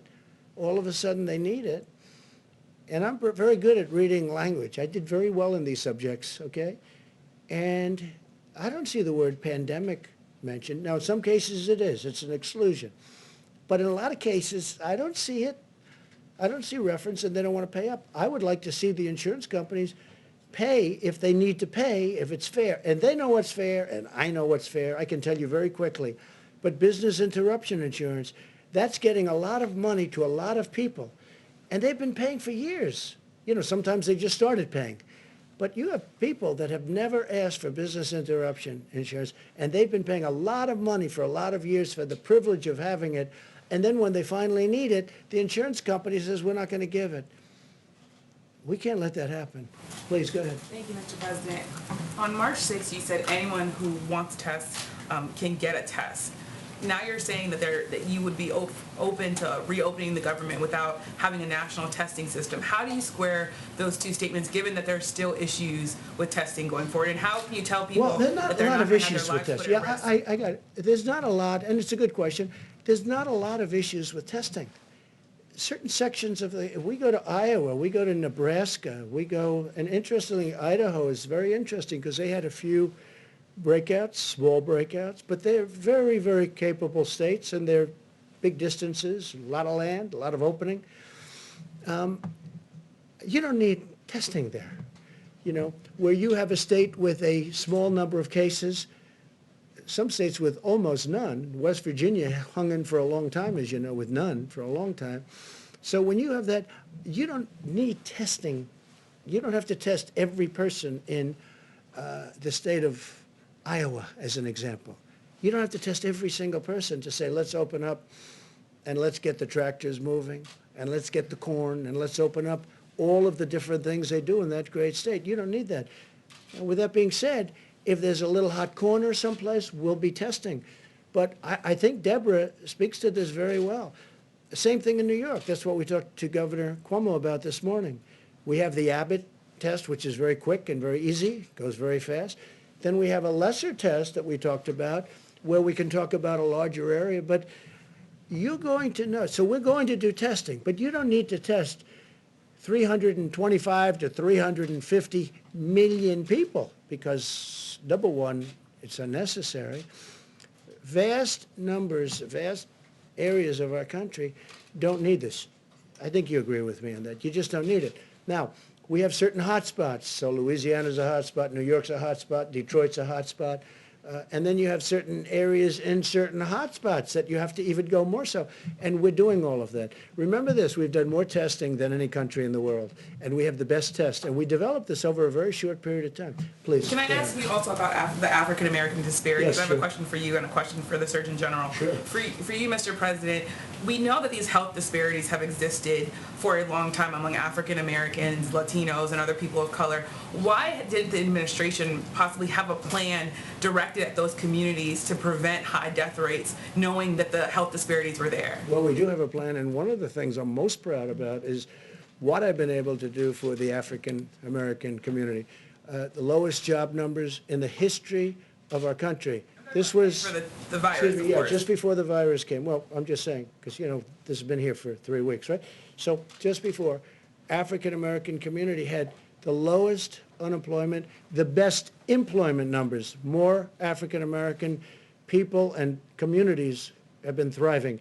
If you look at our opportunity zones and what we did, Tim Scott, who's fantastic, a fantastic senator, came to me, opportunity zones, more jobs for African-Americans than ever before, better health care than they've ever had before. All of these things. The Surgeon General spoke to it, and he spoke to it, I thought, really brilliantly. I found it very interesting what he said, and I'd love you to come up and answer the second part of a question, because I think you would do it a much better job than I would. Please. Thank you, Mr. Surgeon General. Thank you very much. Thank you. I have a quick question for you. You said that African Americans and Latinos should avoid alcohol, drugs, and tobacco. You also said do it for your abuela, do it for Big Mama, and Pop Pop. There are some people already there are some people online that are already offended by that language and the idea that you're saying behaviors might be leading to these high death rates. Could you talk about whether or not could you, I guess, have a response for people who might be offended by the language that you used? Well, I use that language because that's the language. I've been meeting with the NAACP, with the National Medical Association, with others. I actually talked with Derek Johnson multiple times this week, the head of the NAACP, and we need targeted outreach to the African American community, and I use the language that is used in my family. I have a Puerto Rican brother-in-law. I call my granddaddy, granddaddy. I have relatives who call their grandparents Big Mama. So that was not meant to be offensive. That's the language that we use and that I use, and we need to continue to target our outreach to those communities. It is critically important that they understand it's not just about them, and I was very clear about that. It's not just about what you do, but you also are not helpless. We need to do our part at the federal level. We need people to do their parts at the state level, and we need everyone, black, brown, white, whatever color you are, to follow the president's guidelines, the coronavirus guidelines, and do their part. Because when I talked to the NAACP 3 weeks ago, it's important to note that one of the things they asked me was, can you help dispel the myths in this community that people actually can't get coronavirus if they're black? That was a myth that was out there that's actually very important for us to squash here. And that all Americans avoid tobacco, alcohol, and drug use at this time? Absolutely. It's especially important for people who are at risk and with comorbidities, but yes, all Americans. So thank you, and I will clarify that. All Americans need to avoid these substances at all times. I put out a smoking cessation report in January. I put out an advisory against youth and pregnant women using marijuana last year, and that was not directed towards any one race. That's everybody needs to do everything they can to be as healthy as possible at this critical time. Dr. Fauci, would you add anything? Yeah. I think you said it perfectly, Jerome, thank you. Would you like to add anything to it? Because you are really, you expressed it very beautifully before. No, I mean, Jerome, you did it beautifully. I can't do it any better than that. And I know Jerome personally, and I can just testify that he made not even a hint of being offensive at all with that comment. I thought that was appropriate. Thanks. And I can tell you, Jerome has done a fantastic job, our Surgeon General. I just hope nobody steals him and he goes to one of these big companies for a fortune. Don't leave us, right? Don't leave us, Jerome, please. He's doing a great, you are happy, and you're doing a great job. And everybody tells me that too, so we appreciate it. Please. Thank you. So Google and Apple have announced that they are jointly enabling contact tracing on their mobile phone operating systems. And I was wondering if this is something that you would consider, or maybe the doctors Well, would that's consider. individual freedoms problems and a lot of other things. Is it something, we're going to look at it certainly, and we know they've done that, and it's it's very new technology. It's very interesting, but a lot of people worry about it in terms of a person's freedom. We're going to take a look at that, a very strong look at it. We'll let you know pretty soon. And I have another Brand question. new, yes, please. So can you explain why it is appropriate in the middle of a pandemic to be talking about cutting or eliminating funding for the World Health Organization? Well, we're going to talk about the WHO next week in great detail. I didn't want to do it today, Good Friday. I didn't want to do it before Easter. I also didn't want to do it before we have all the facts. But over the years, many years, we've been paying them from 300 to 500 and even more $1 million a year. China's been paying them less than 40 over the years. So we're paying them more than 10 times more than China. And they are very, very China-centric, as I said during the week, China-centric. China always seems to get the better of the argument, and I don't like that. I really don't like that. I don't think that's appropriate. I don't think it's fair to the American people. And, you know, I tell that to President Xi. I tell that to Dr. Tedros. I spoke to him one time. I think he's a very nice man. I liked him. But we're going to be talking about that next week in great detail. We're looking at it very, very closely. We want to make sure money's properly spent. But again, why is the United States paying $500 million a year? It's a lot. And why is, okay, that's a lot. And why is China paying this year, $42 million, but generally under 40, so it's in the 30s. So we're at 500, 452, 400, 401, different amounts, different years. And they're at 40, 38, 36, 35, 32, 31. No, but you have to ask yourself that question. And then the answer always turns out to be in China's favor. Well, I have the same thing with the world trade. Isn't it interesting? World trade. So we have World Health and we have World Trade. So we have the World Trade Organization. And until I came along, we were losing cases, so many cases, it was ridiculous. We were always losing these cases, I mean, almost every case. And now we're winning cases. We just won $7 billion because they know I'm not going to put up with it. China has been unbelievably taken advantage of us and other countries. You know, for instance, they're considered a developing nation. I said, well, then make us a developing nation too. They get big advantages because they're a developing nation. India, a developing nation. The United States is the big developed nation. Well, we had plenty of development to do, okay? And now we're winning cases because they know that if we're not treated fairly, I'm going to pull out. Now, you never heard this before because nobody ever talked about the World Trade Organization, but the World Trade Organization has treated us very unfairly. But they know I'm not going to put up with it because all of these countries are taking advantage of the United States. Now, in the courts and the court system, we're not approving new judges over the last year and a half. We're not going to approve them. And Bob Lighthizer is working very hard on that. But we had always a minority position, meaning numbers of judges. So we'd have a minority number of judges. I said, how do you win with a minority number of judges? But all of a sudden we're winning. And the reason we're winning is they know if they don't treat us properly, and we won $7 billion just this very recently, and the money is pouring in. And we've won other cases too. We've won a lot of cases. But you know from covering it, I know you know, that the United States was taken advantage of by the World Trade Organization. And by the way, speaking of China, if you look at the history of China, it was only since they went into the World Trade Organization that they became a rocket ship with their economy. They were flatlined for years and years, frankly, for many, many decades. And it was only when they came into the World Trade Organization that they became a rocket ship because they took advantage of all the rules. I'm not even blaming them. I'm saying, how stupid were the people that stood here and allowed it to happen? But we don't allow that to happen. And if they don't treat us fairly, we'll leave. But now we're starting to win cases. How about somebody new for a change? Come on, go ahead. President, as many schools and school districts are closing across the country, Florida Governor Ron DeSantis has not ruled out closing or opening out schools in May, saying that many kids are not vulnerable to this disease. Do you agree with that assessment, and do you believe that schools, would you recommend that schools open up and to those states that have? Well, I have a lot of confidence in Ron DeSantis, a lot of faith in Ron DeSantis to make the right decision. He's doing a great job as governor. Ron DeSantis, I had read where he's thinking about opening up the schools earlier than the date, the end of the month. I'd have to look at the numbers.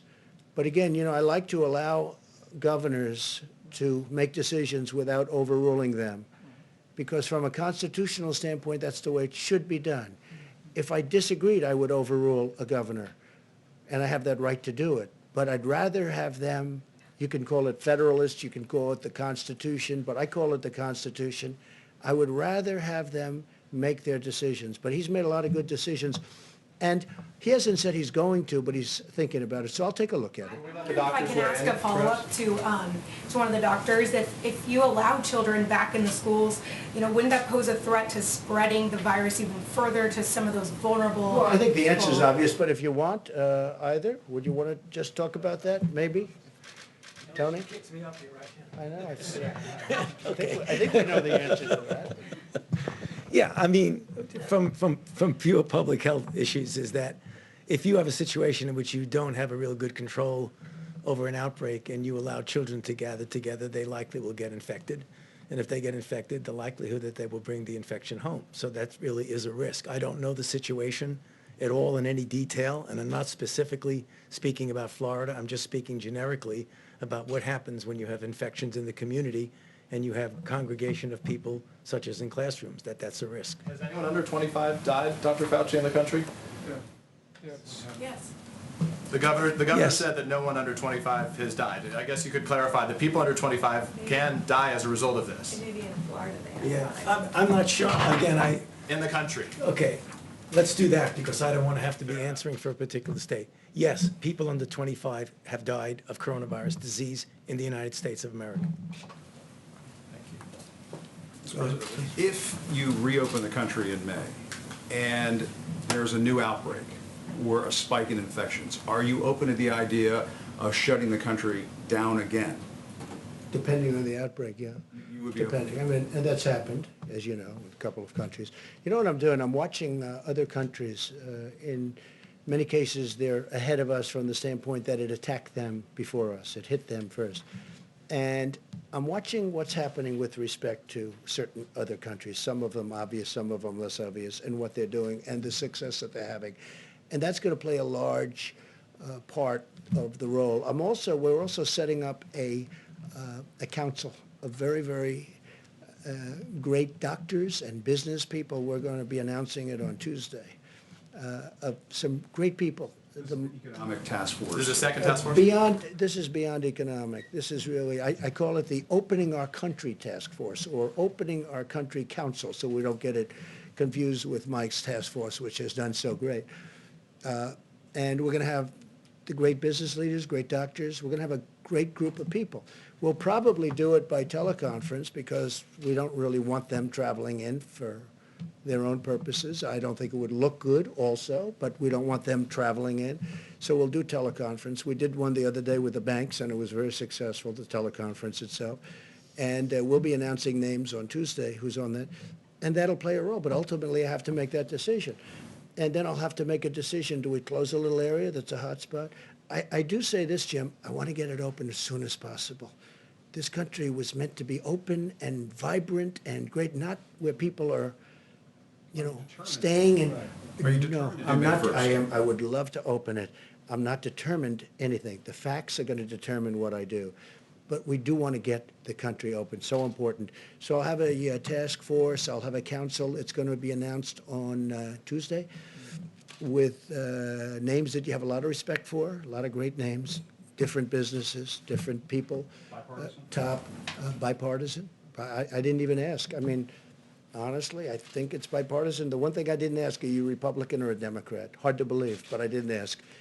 So it would be. And I want their views on what they think. Also, very important, different parts of the country.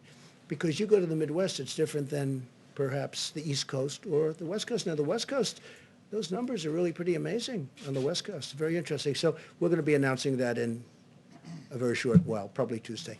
Go ahead, please. Thank you, Mr. President. Government officials in Latin American and Caribbean nations, Bahamas, Cayman Islands, have been saying that U.S. authorities are blocking the shipment of PPE in certain cases, and I'm wondering if you could speak to that as Well, what is they're the doing, policy? we have a tremendous force out there, naval force, and we're blocking the shipment of drugs. So maybe what they're doing is stopping ships that they want to look. We're not blocking. What we're doing is we're making sure we don't want drugs in our country. And especially with the over 160 miles of wall, it's getting very hard to get through the border. They used to drive right through the border like they owned it, and in a certain way they did. They could drive right. They had human trafficking. They had, all of a sudden they have a powerful wall up, and they're not driving through that wall. That wall is tough, and it's also loaded up with equipment, cameras and sensors and everything you can think of. On top of that, we have drones flying back and forth over it. So it's a very powerful barrier between Mexico and the United States. A lot of people, though, what they're doing now is they're trying to come in through the waterways, whether it's the Gulf or the ocean itself. And what we're doing is we're being very tough, and we're being tough because of drugs and also human trafficking. And remember, the human trafficking is mostly females. It's mostly females. It's horrible, and what we're seeing is horrible. But you have we have a human trafficking problem worldwide, the likes of which, you think of it as an ancient thing. It's not ancient. It's bigger now than it's ever been before over the last 10 years because of the Internet. The Internet made human trafficking to the extent that it is now, which is massive. The Internet made it so big. So we have a big naval force that's stopping. So maybe when you mention that, maybe their ships are getting caught. But we are stopping a lot of ships, and we're finding a lot of drugs. Yeah, please. Thank you, sir. On the additional money for small. I meant you, but that's okay. Go ahead. We'll do this. Sorry. Go ahead. On the additional money for small business, apparently Treasury Secretary Mnuchin speaking with the Democrats in Congress. Yeah. Are you allowing? Are you talking about the new? Yeah, the new $250 billion. $250. Are you willing to give into the Democratic demands for additional money for hospitals, states, and cities in that interim round of? I'd rather have that be in phase 4. I don't deny it. I think it's fun, but I think it should be in phase 4, and I think we should have infrastructure, and I think we should have a payroll tax moratorium, because that's something that over a period of time, the workers get, sort of semi-immediately. It's over that period of time. It starts immediately, but it's over a period of time. I mean, there are a lot of people, I'm one of them, that would have liked to have seen the payroll tax cut as a permanent cut. But we should do the double-edged, meaning business, employee, payroll tax cut. So we're talking about that. And I'm certainly okay with helping the states and helping the hospitals. I just think, because, look, the hospitals need help. You see what they've gone through. And the states need help. Some states in particular need help. They need big help. I'm willing to look at that very strongly, but I like looking at it in phase 4. The 251 is actually, the plan is working out well. The banks are getting started with the distribution. They've taken thousands and thousands of applications. The numbers aren't even believable, the number of applications. They're swamped, but Bank of America and Wells Fargo, and I guess Citibank is just now kicking in.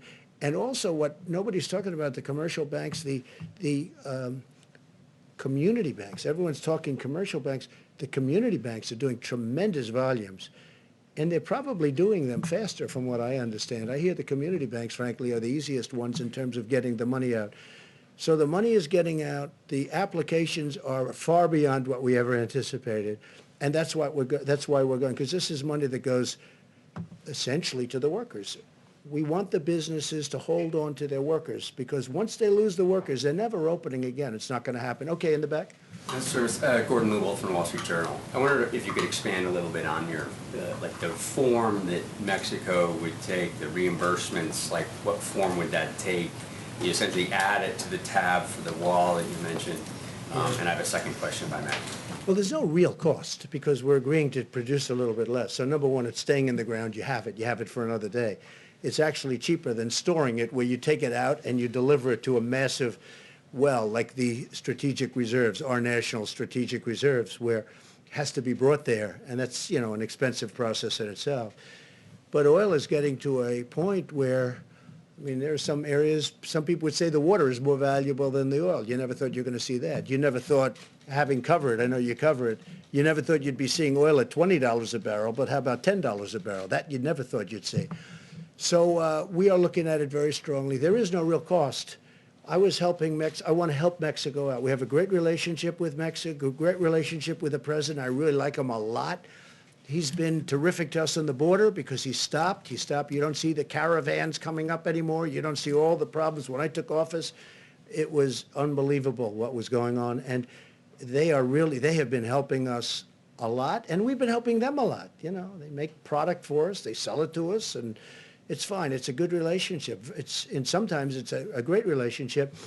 So he could not have done any more than that. And I think there was political reasons for that for him, that other nations don't have. They don't have that. You know, the nations that we're talking about, the 22 other nations that we're talking about, they just don't have that problem.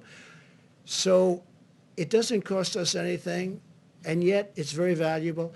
We will be reimbursed in the future, maybe in the near future, maybe in the more distant future, but we'll be reimbursed by Mexico in a certain way, and it'll be fine. But we get Mexico over the hump. Now, with all of that being said, that doesn't mean the deal's going to happen anyway, because they still have a lot of different states. But this was one of the stumbling blocks. Okay, go ahead. If I may, China and some other countries have been particularly active, seen as maybe taking advantage of the U.S. during this process. During this period. China particularly active in the South China Sea. You've got a carrier down, obviously. What's your message to some of these adversaries and competitors? Well, look, the way I view it is this. China has taken advantage of the United States for 30 years, okay? I mentioned the World Trade Organization. China has taken advantage of us through that and using rules that are unfair to the United States, and they should have never been allowed, this should have never been allowed to happen.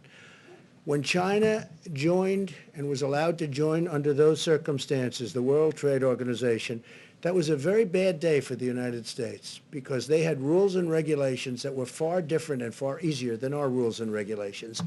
Plus, they took advantage of them down to the last, and you know China and you study China, and you know what I mean. They took advantage of them like very few people would even think to take advantage of them. And again, they are considered, right, a developing nation.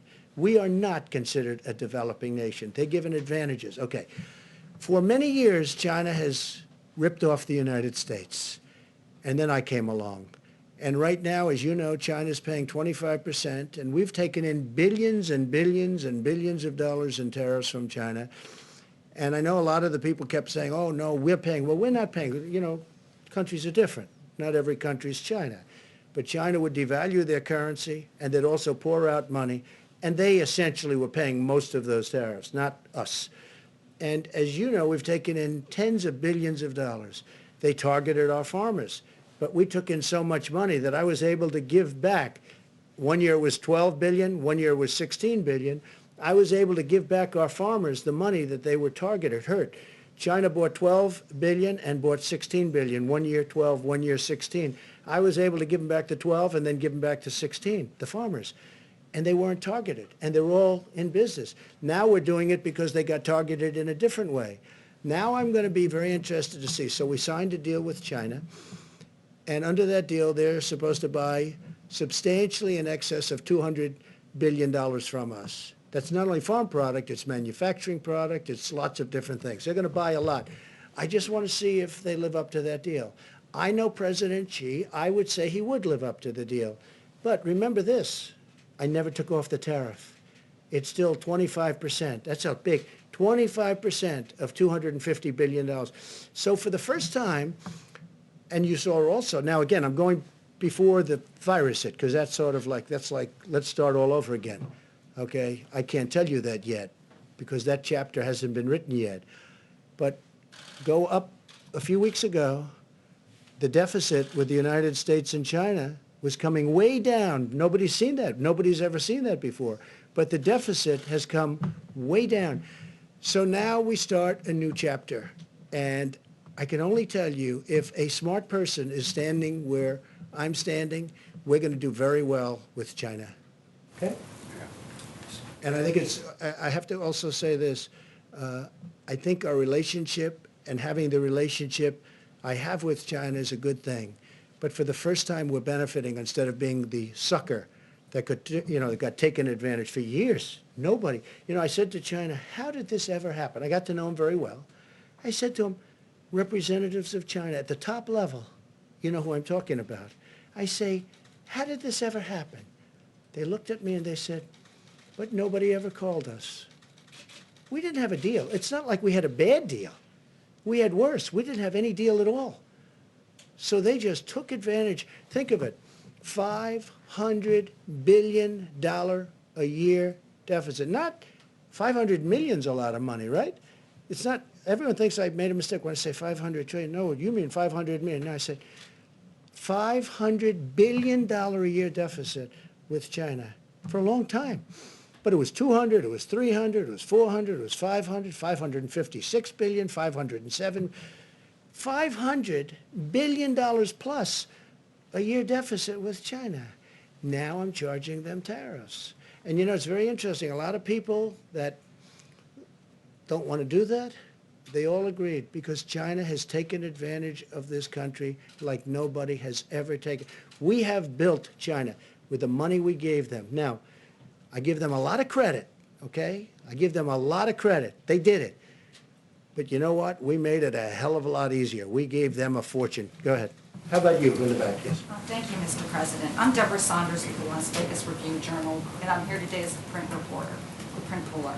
So I'd like to ask you a question and then ask a question from one of the reporters who couldn't be here because of social distancing. Go ahead. Thank you. A little louder, please.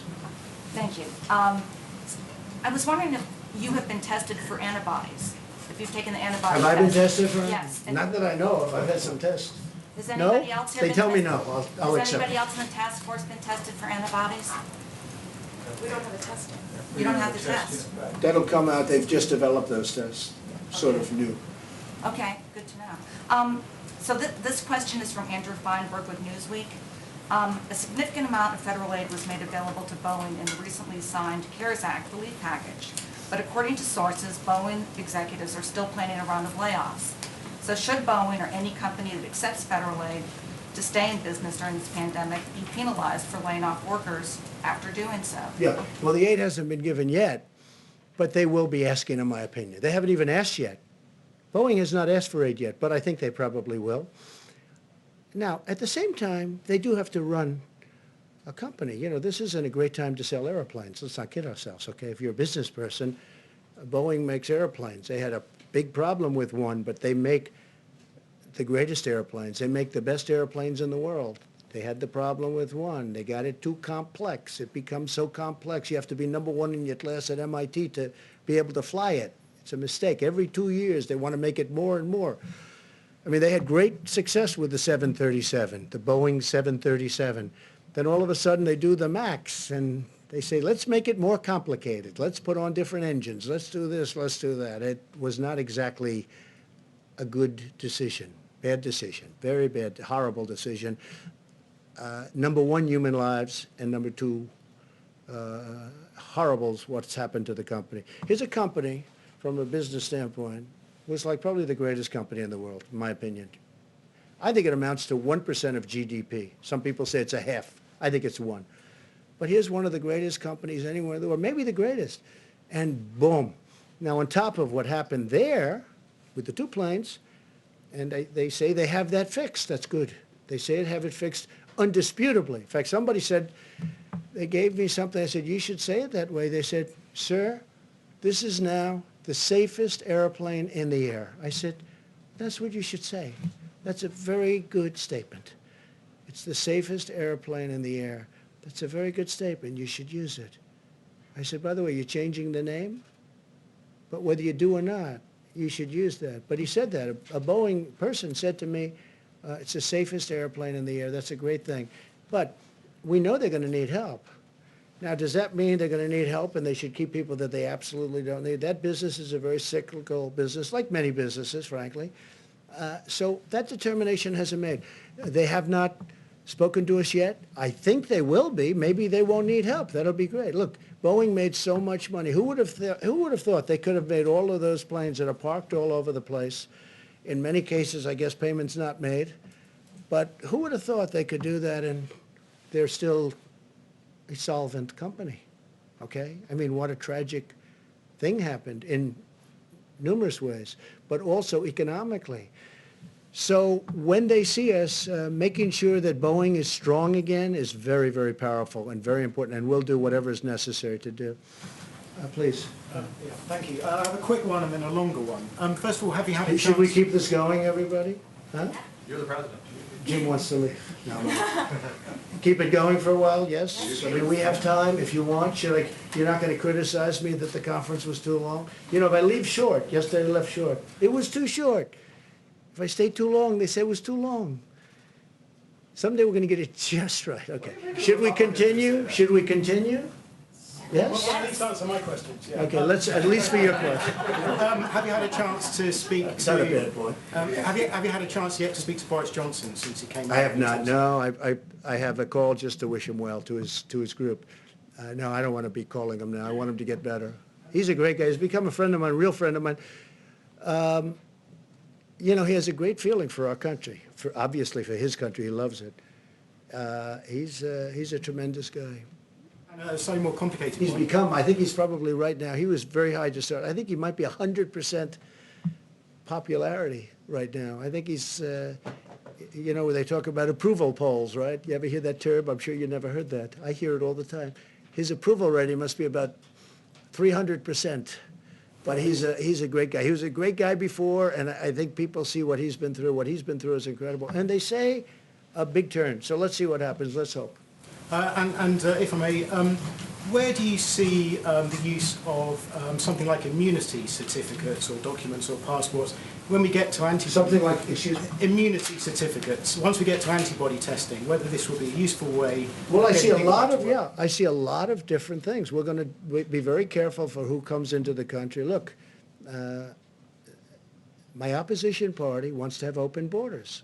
This is a case where I'm very glad that my position is I don't want open borders. I want very strong borders. That includes not only on the southern border, our southern border with Mexico, and you could also say our northern border with Canada.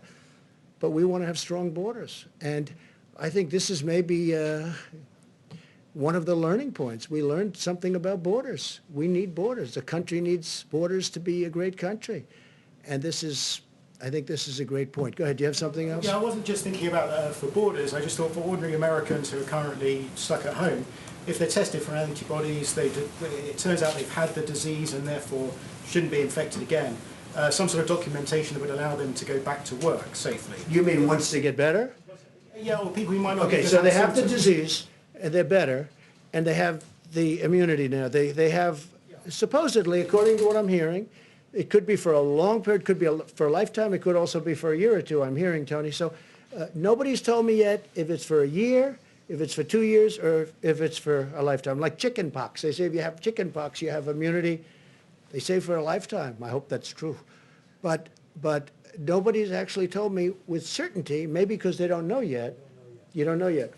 Because it's new. You know, this came upon us. Nobody knew. They do know you have it for a period of time. And it's strong for a period of time. they don't know. And that's hence the antibodies that we're making. I saw somebody who was really sick, and he got better. A young person, relatively young person, 35, and physically fit, you know, and he got better. He made it, barely, but he made it. His first thing that he did when he was better is, I want to give whatever I can give to help other people, because nobody should go through it. It's a tough thing. So we don't know yet how long, if you'd like to add anything to that, but we don't know yet, is it a year? It will be a year, but is it more than a year? And only time is going to tell, okay? Thank you. Just one more question. Go ahead, try one more. Will you have governors, mayors, members of Congress on the Open the Country Council that you talked about? Yeah, I think so. I think we're going to put some governors. I've gained great respect for governors, both Republican and Democrat. I've actually become friends with some of the Democrat governors that I wouldn't have really had the privilege of getting to know. And Governor Murphy of New Jersey is a very liberal guy. I'm not, but we've had a great relationship. John Bell, as you know, I call him John Bell, but John Bell Edwards, people call him John Bell, sort of a cool name. From Louisiana, I have a very good relationship with him. Gavin Newsom, honestly, I think we've fight on every, hey, we're fighting right now. I want automobiles to be made cheaper and safer and stronger, but you save $3,000-4,000 per auto, and environmentally equal, or better, maybe. And we're fighting on that. We're fighting a lot of different things. We fight on the border. He wants open borders. I want people to come into our country illegally. But I've gotten very friendly with Gavin Newsom. He's done a very good job here. I think I've gotten very friendly. I mean, he's been, I think, sort of a friend of mine for a long time. Don't get to see him much, but Governor Cuomo of New York, we talk all the time. I told you, I spoke to him literally the last call just before walking in here. I've really developed a lot of good friendships with the governors, and including the governors, I think Mike DeWine, Republican, but I think he's done a great job in Ohio. So yeah, I want to put on both parties. I want to have some governors. I'm not going to have all of the governors, but I'd like to put some representative governors on the council. Yes, I would like to do that. Any to serve? Yes. I have. I've asked a couple of them. They've all said yes. So far, everyone said yes. I think everybody would like to be on that council. That's a very important council. Go ahead in the back. You haven't gone yet. Thank you, Mr. President. 2 questions, if I may. Do you have a message to those pastors who are still planning to have Easter services, defying the public health guidelines? Well, so you're going to have to say it louder. To those what? To those pastors who are still planning to have Easter services in person. Pastors who Oh, are the pastors. I defying didn't the- understand your word. Okay. You have a very nice voice, but it's a little bit low, and you're far back. I've had talks with the pastors, and most of the pastors agree. And it's a very complex subject, let's face it, you know, for the obvious reasons. I don't have to go into it. Most of the pastors agree that they are better off doing what they're doing, which is distancing. They feel that let's get this over with, and they want to get back to church so badly. I mean, can you imagine we have Easter Sunday, and I'm going to be watching Pastor Robert Jeffress, who's been a great guy. Did I tell you? He's been a great guy, and I'm going to be watching on a laptop.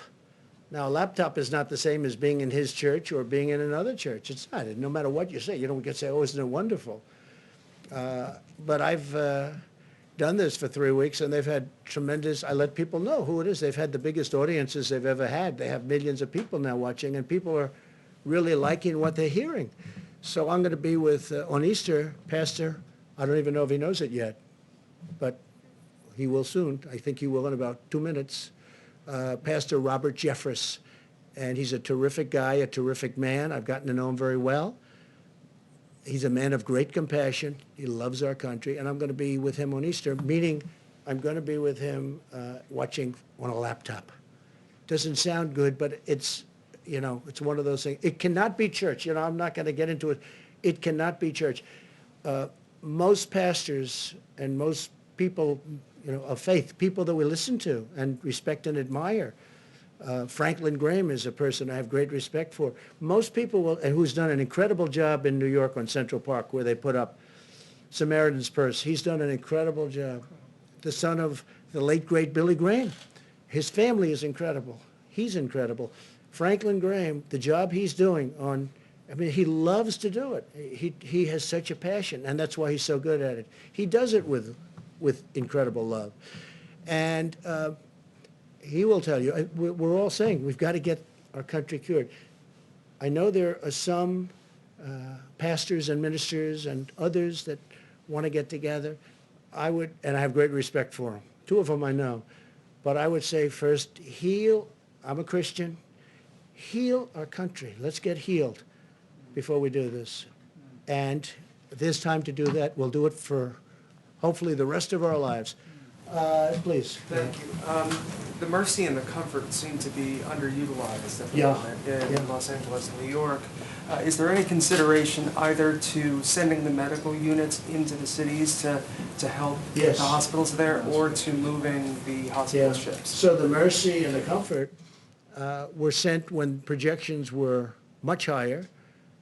And I say, Tony backed it up. Deborah made the statement. They said, you're not going to need these many rooms. But we wanted to be prepared. I mean, you know, we had the ship. They did an incredible job. With the Comfort was supposed to be in maintenance for a period of 4 weeks, and they had it done in 3.5, 4 days. And it came up. And so we had it there. If there was a disaster from the standpoint of you needed all of the, now I tell you, the Javits Center, Andrew will tell you, we were ready to go. It's incredible the job they did. But they're using less beds. This is a good thing, not a bad thing. They're using less beds.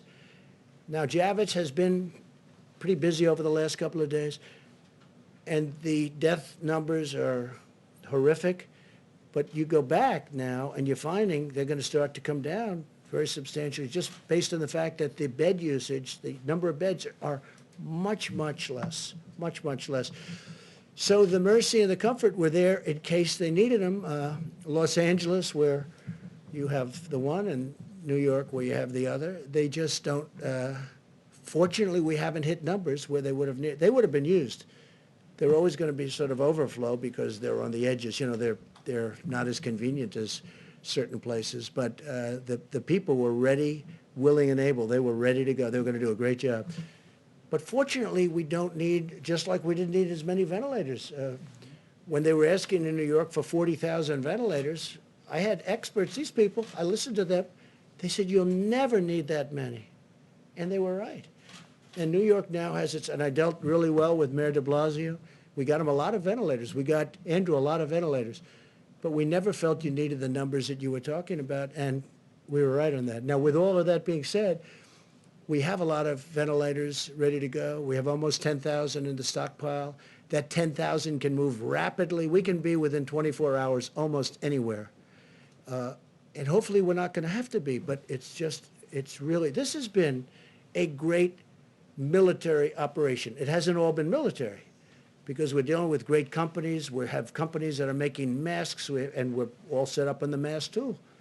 I just told you we have an order coming in soon, 500 million masks, 500 million. We have companies, you know the story with GM or 3M, also GM, but 3M is doing a great job. I spoke to the CEO the other day. We settled it out. We had a dispute with them, and it's now all settled. And I think they're trying to show the country something, maybe me, but the country something.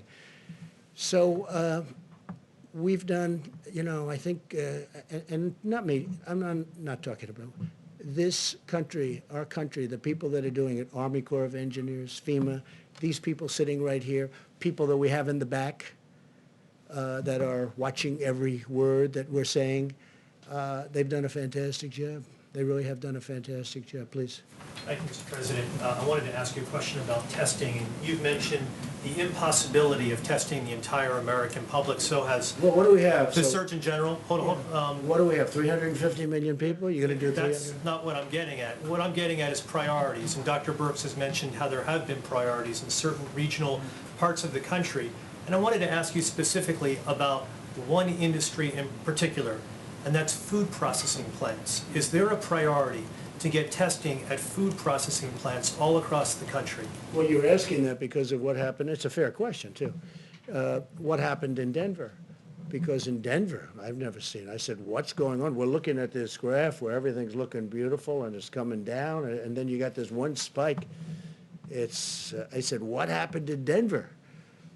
And many people, very quickly, and by the way, they were on it like so fast, you wouldn't believe it. They knew every aspect. They had people going, not only testing, who did you see, where were you, how many people did you meet, were you out to dinner in somebody else's home?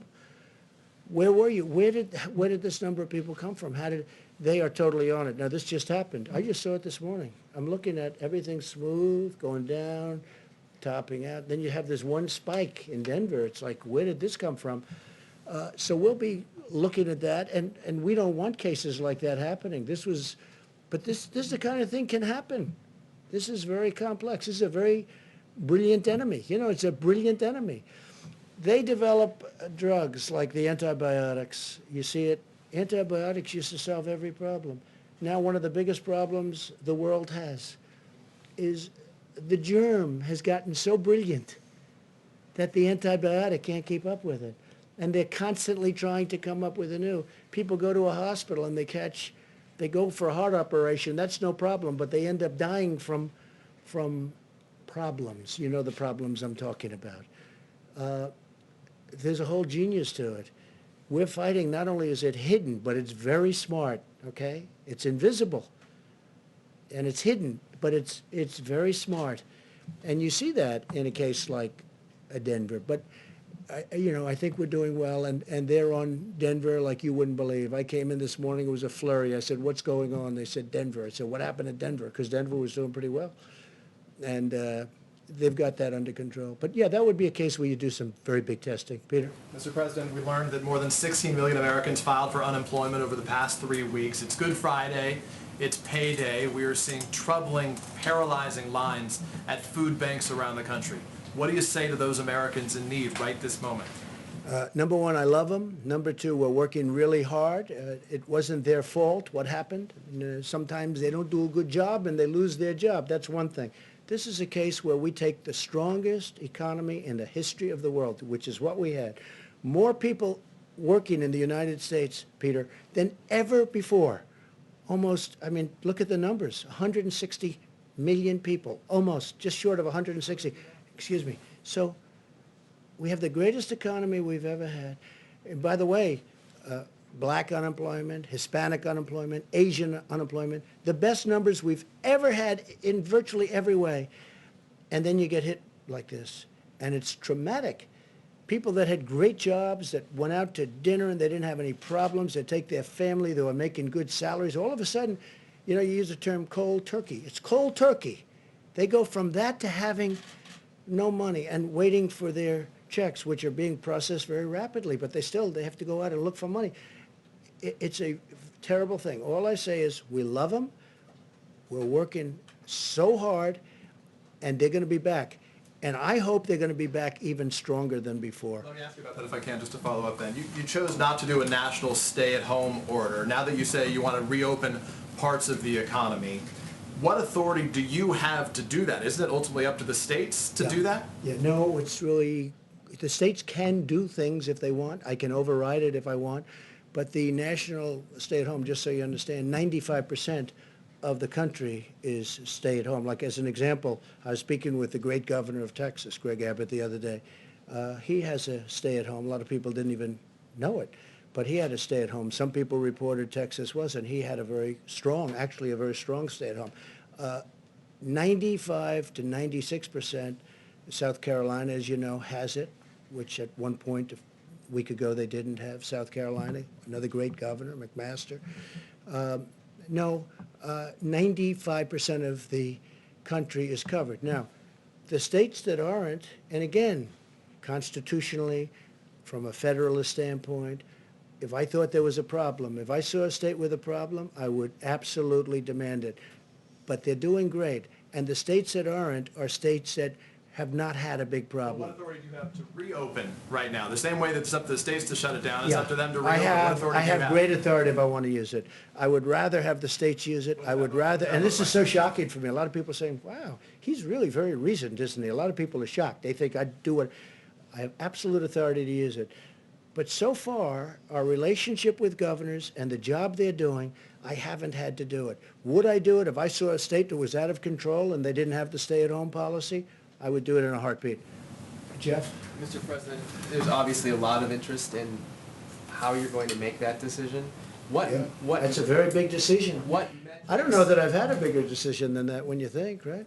I would think. I mean, think of that decision. Somebody said it's totally up to the president. I saw this morning. It's totally up, and it is. I don't know that I've had a bigger decision, but I'm going to surround myself with the greatest minds, not only the greatest minds, but the greatest minds in numerous different businesses, including the business of politics and reason. And we're going to make a decision, and hopefully it's going to be the right decision. I will say this.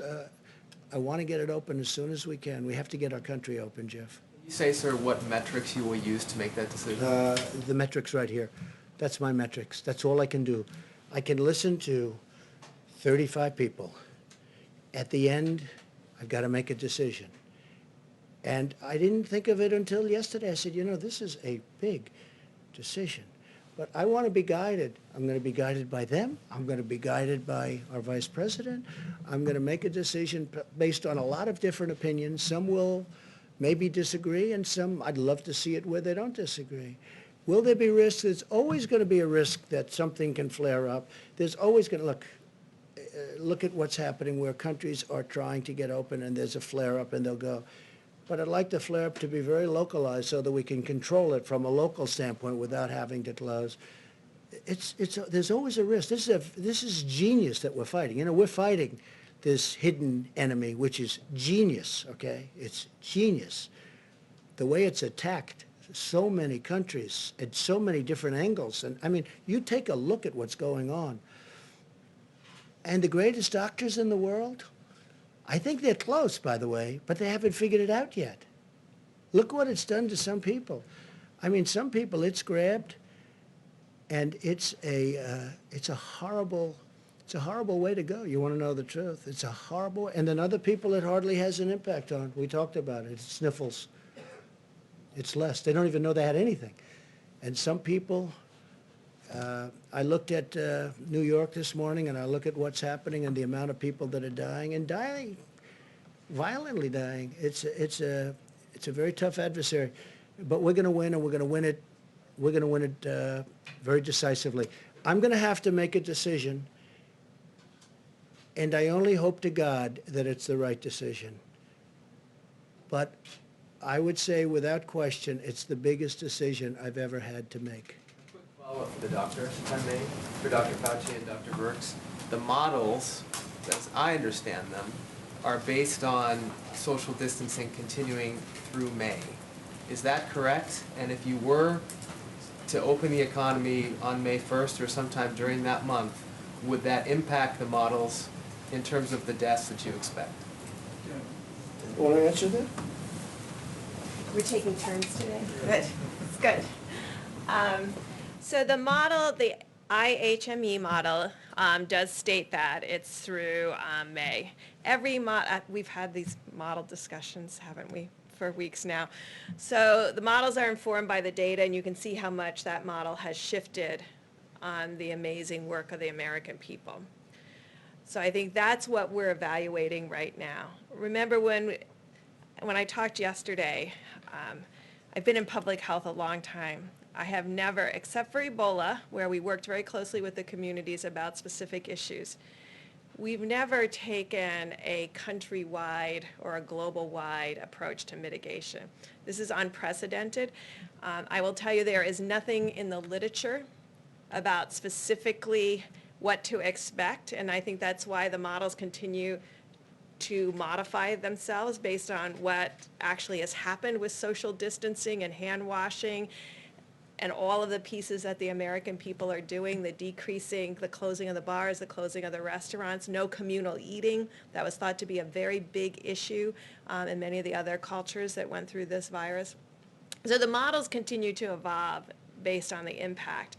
And so therefore it makes it very difficult to interpret each component of social distancing and which ones are absolutely critical. Now, there's a way to do that in multivariate analysis potentially. Now, I want everyone to understand there are states that are testing.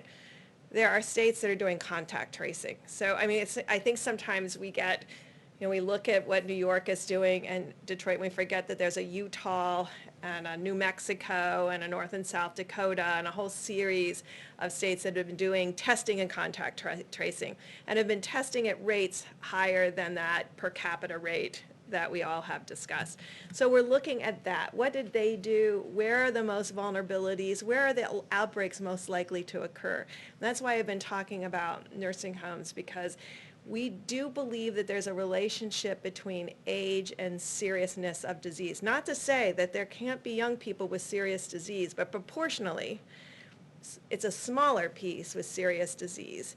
And so when you have that kind of spectrum where the older and the more complicated, the higher the severity, you get the impression that there may be more asymptomatic in younger age groups, and that's where the antibody test comes in.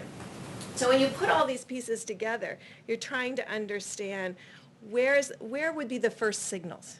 So we have surveillance out there right now with the CDC's influenza-like illness. I hope you're all tracking that. It is showing these small changes. I think we can believe in that as a surveillance tool married with their syndromic piece, giving us the insight about where to test and then where to proactively test in nursing homes and other vulnerable groups, because that has been the signal in a series of the states that have very, very low prevalence and incidence of disease. So that's the kind of factors we're putting all together to really define the best way forward.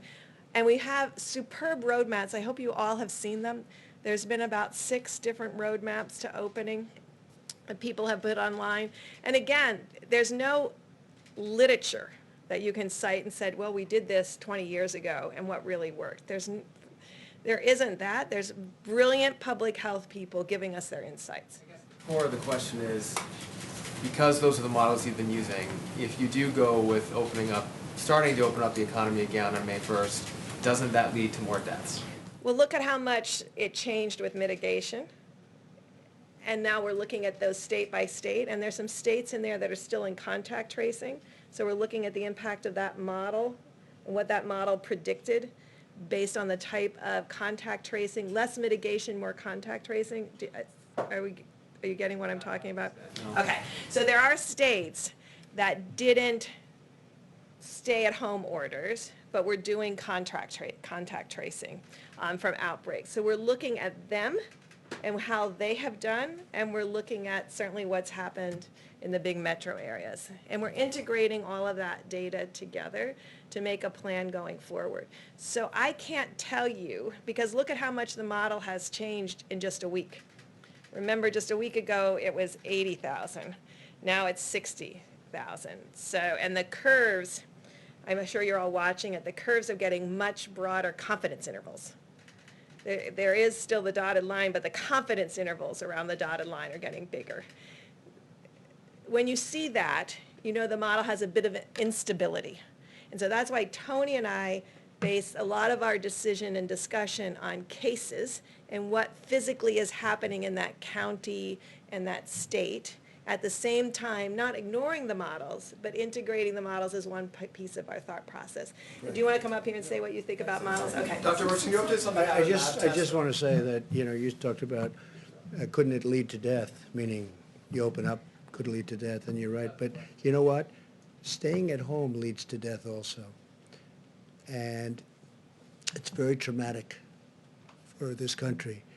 But staying at home, if you look at numbers, that leads to a different kind of death perhaps, but it leads to death also. So it's a very big decision. As I say, it's the biggest decision I'll ever make. All right, we'll do a couple of more and we'll go. Thank you. Thank you, Mr. President.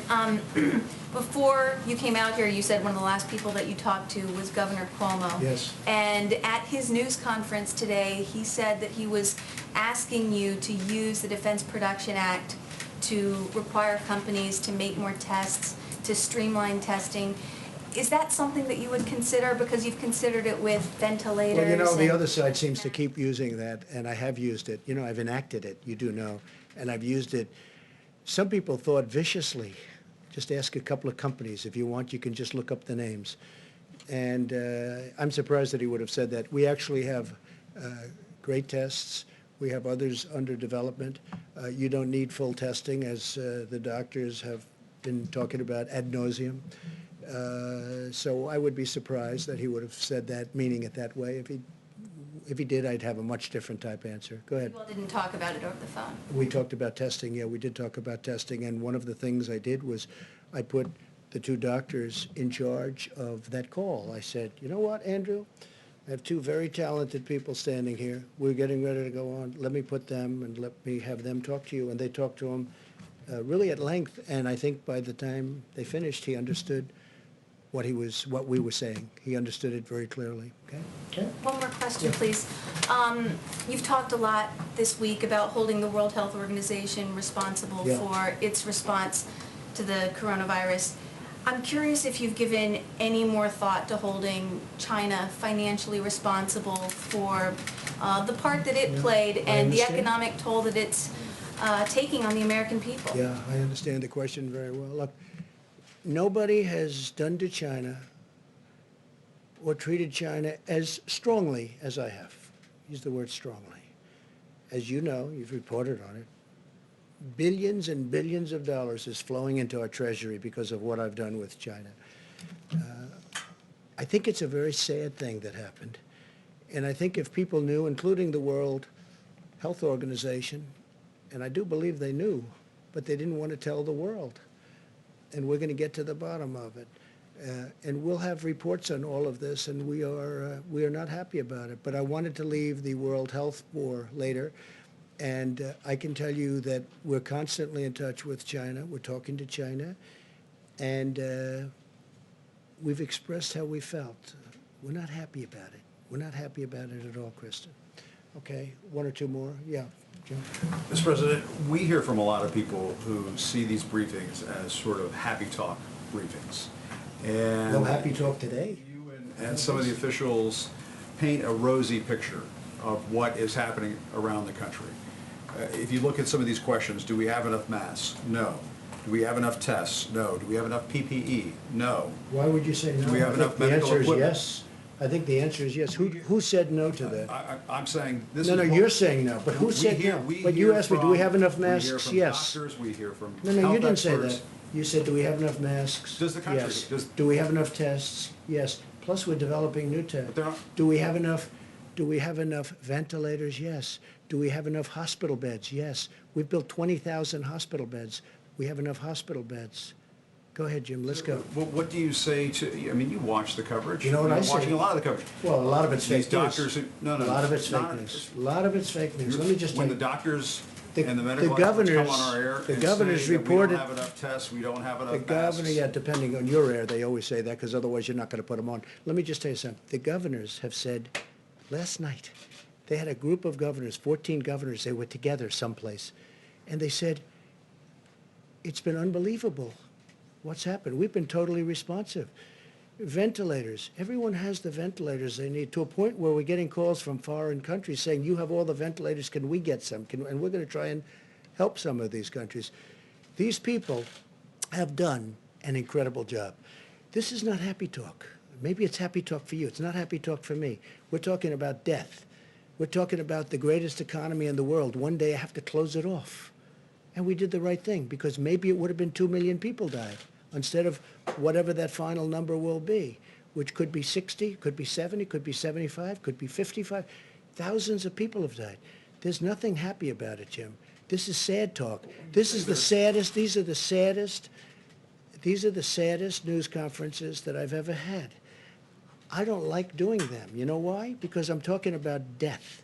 I'm talking about taking the greatest economy ever created. We had the greatest numbers we've ever had in almost every aspect of economics, from employment to companies. Look at the airlines. They were having the best year. Now all of a sudden we have to save them. Okay? There's no happy talk, Jim. This is the real deal. And I've got to make the biggest decision of my life. And I've only started thinking about that. I mean, you know, I've made a lot of big decisions over my life. You understand that. This is by far the biggest decision of my life, because I have to say, okay, let's go. This is what we're going to do. When you have hospital administrators. Sure. But you have many doctors that say unbelievable job. I watched this morning, and I watched a certain network, and it wasn't Fox, and you had doctors saying that we've done an incredible job. You just read off these no, no, no. Well, we have ventilators, we have equipment, we have beds. How about beds? I mean, Governor Cuomo just told me a little while ago he's got plenty of beds. In fact, they're having a hard time filling Javits Center. We built them 2,900 beds. So that's not a fair question. When you're Jim, look, sanitizing Jim, masks and you're talking about reusing Jim. PPE, obviously No, you no, don't have enough. no, excuse me. We have masks, we have everything. And we were trying to get ready for the surge. And a lot of people said it will never happen. Deborah said it, you'll never need that many beds. They said we needed 40,000 ventilators, 40,000, it's like building a car, 40,000 ventilators. People said, I felt it too, you'll never need that many. Guess what? We're the envy of the world in terms of ventilators. Germany would like some, France would like some. We're gonna help countries out. Spain needs them desperately, Italy needs them desperately. Mexico needs them desperately. He asked me last night, would it be possible to get 10,000 ventilators? Within a short period of time, I'll be able to help out Mexico. No, Jim, just the opposite of your question. It's not no, no, no. It's yes, yes, yes. We're in great shape. And you know what? What's happening now is those numbers are horrible. But take a look at the number of beds. We have beds available all over New York. New York really being the epicenter. New York has experienced something that has been absolutely horrific. I saw Hart's Island yesterday. I saw those people being buried yesterday. Fortunately, we have the beds, and you can speak to Mayor de Blasio, you can speak to Governor Cuomo. People can't even believe the job we've done. They can't even believe it. And I give tremendous credit to the military. This has been a military operation with private people. But wait a minute, wait. I give tremendous credit to our military, to the Army Corps of Engineers, to FEMA, to these people. The job they've done is incredible. And you shouldn't be asking that kind of a question. Jim, honestly. Had the country been better Okay, look, prepared I really don't believe you're that onset bad a of guy. this? You shouldn't be asking that kind of a question. You should say, you know what? It's been really incredible what's been happening. Jim, nobody's asking. What governor, let me ask you this. What governor, we have more tests than anybody in the world.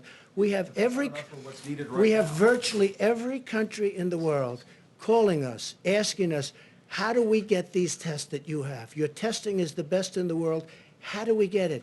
They've done a fantastic job. And when you ask a question like that, it's very insulting to a lot of great people. Okay, one more, please. Please, go ahead.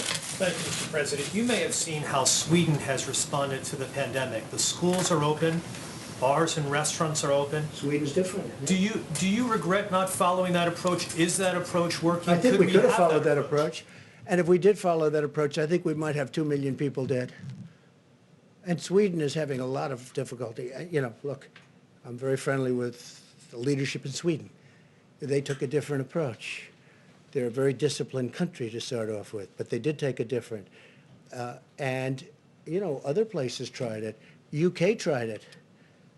The herd approach, okay? Herd. And they tried it. And you saw what happened in UK. It set them back a lot of time. It's been, you know, they're having a tough time. Other countries have tried it. And Sweden is suffering greatly. I mean, Sweden's suffering greatly. If we did the herd, if we went with the herd, as they say, we would have had potentially, I mean, you see the charts. Nobody knows. Nobody will ever know, fortunately, because we're going to be substantially less than the minimum. I certainly hope, unless something happens that would be tragic. So they had a minimum number. If one of the reasons we're so far below that number is because nobody thought the American people could be so disciplined. Nobody thought it was possible. And I guess when they watched us up here every day and they watched other people and they listened to their representatives and governors, nobody thought that the American people could be so disciplined. They've been unbelievable. And because of that, so you have a minimum number of 100,000, and then you had the 2.2 number. that if we did nothing, if we did just kept working, everybody go to work, people would be dropping dead on the subways. No. If we would have lost 1 million people, take the 2.2 million and cut it in half. Cut it in more than half. Make it 1 million people, okay?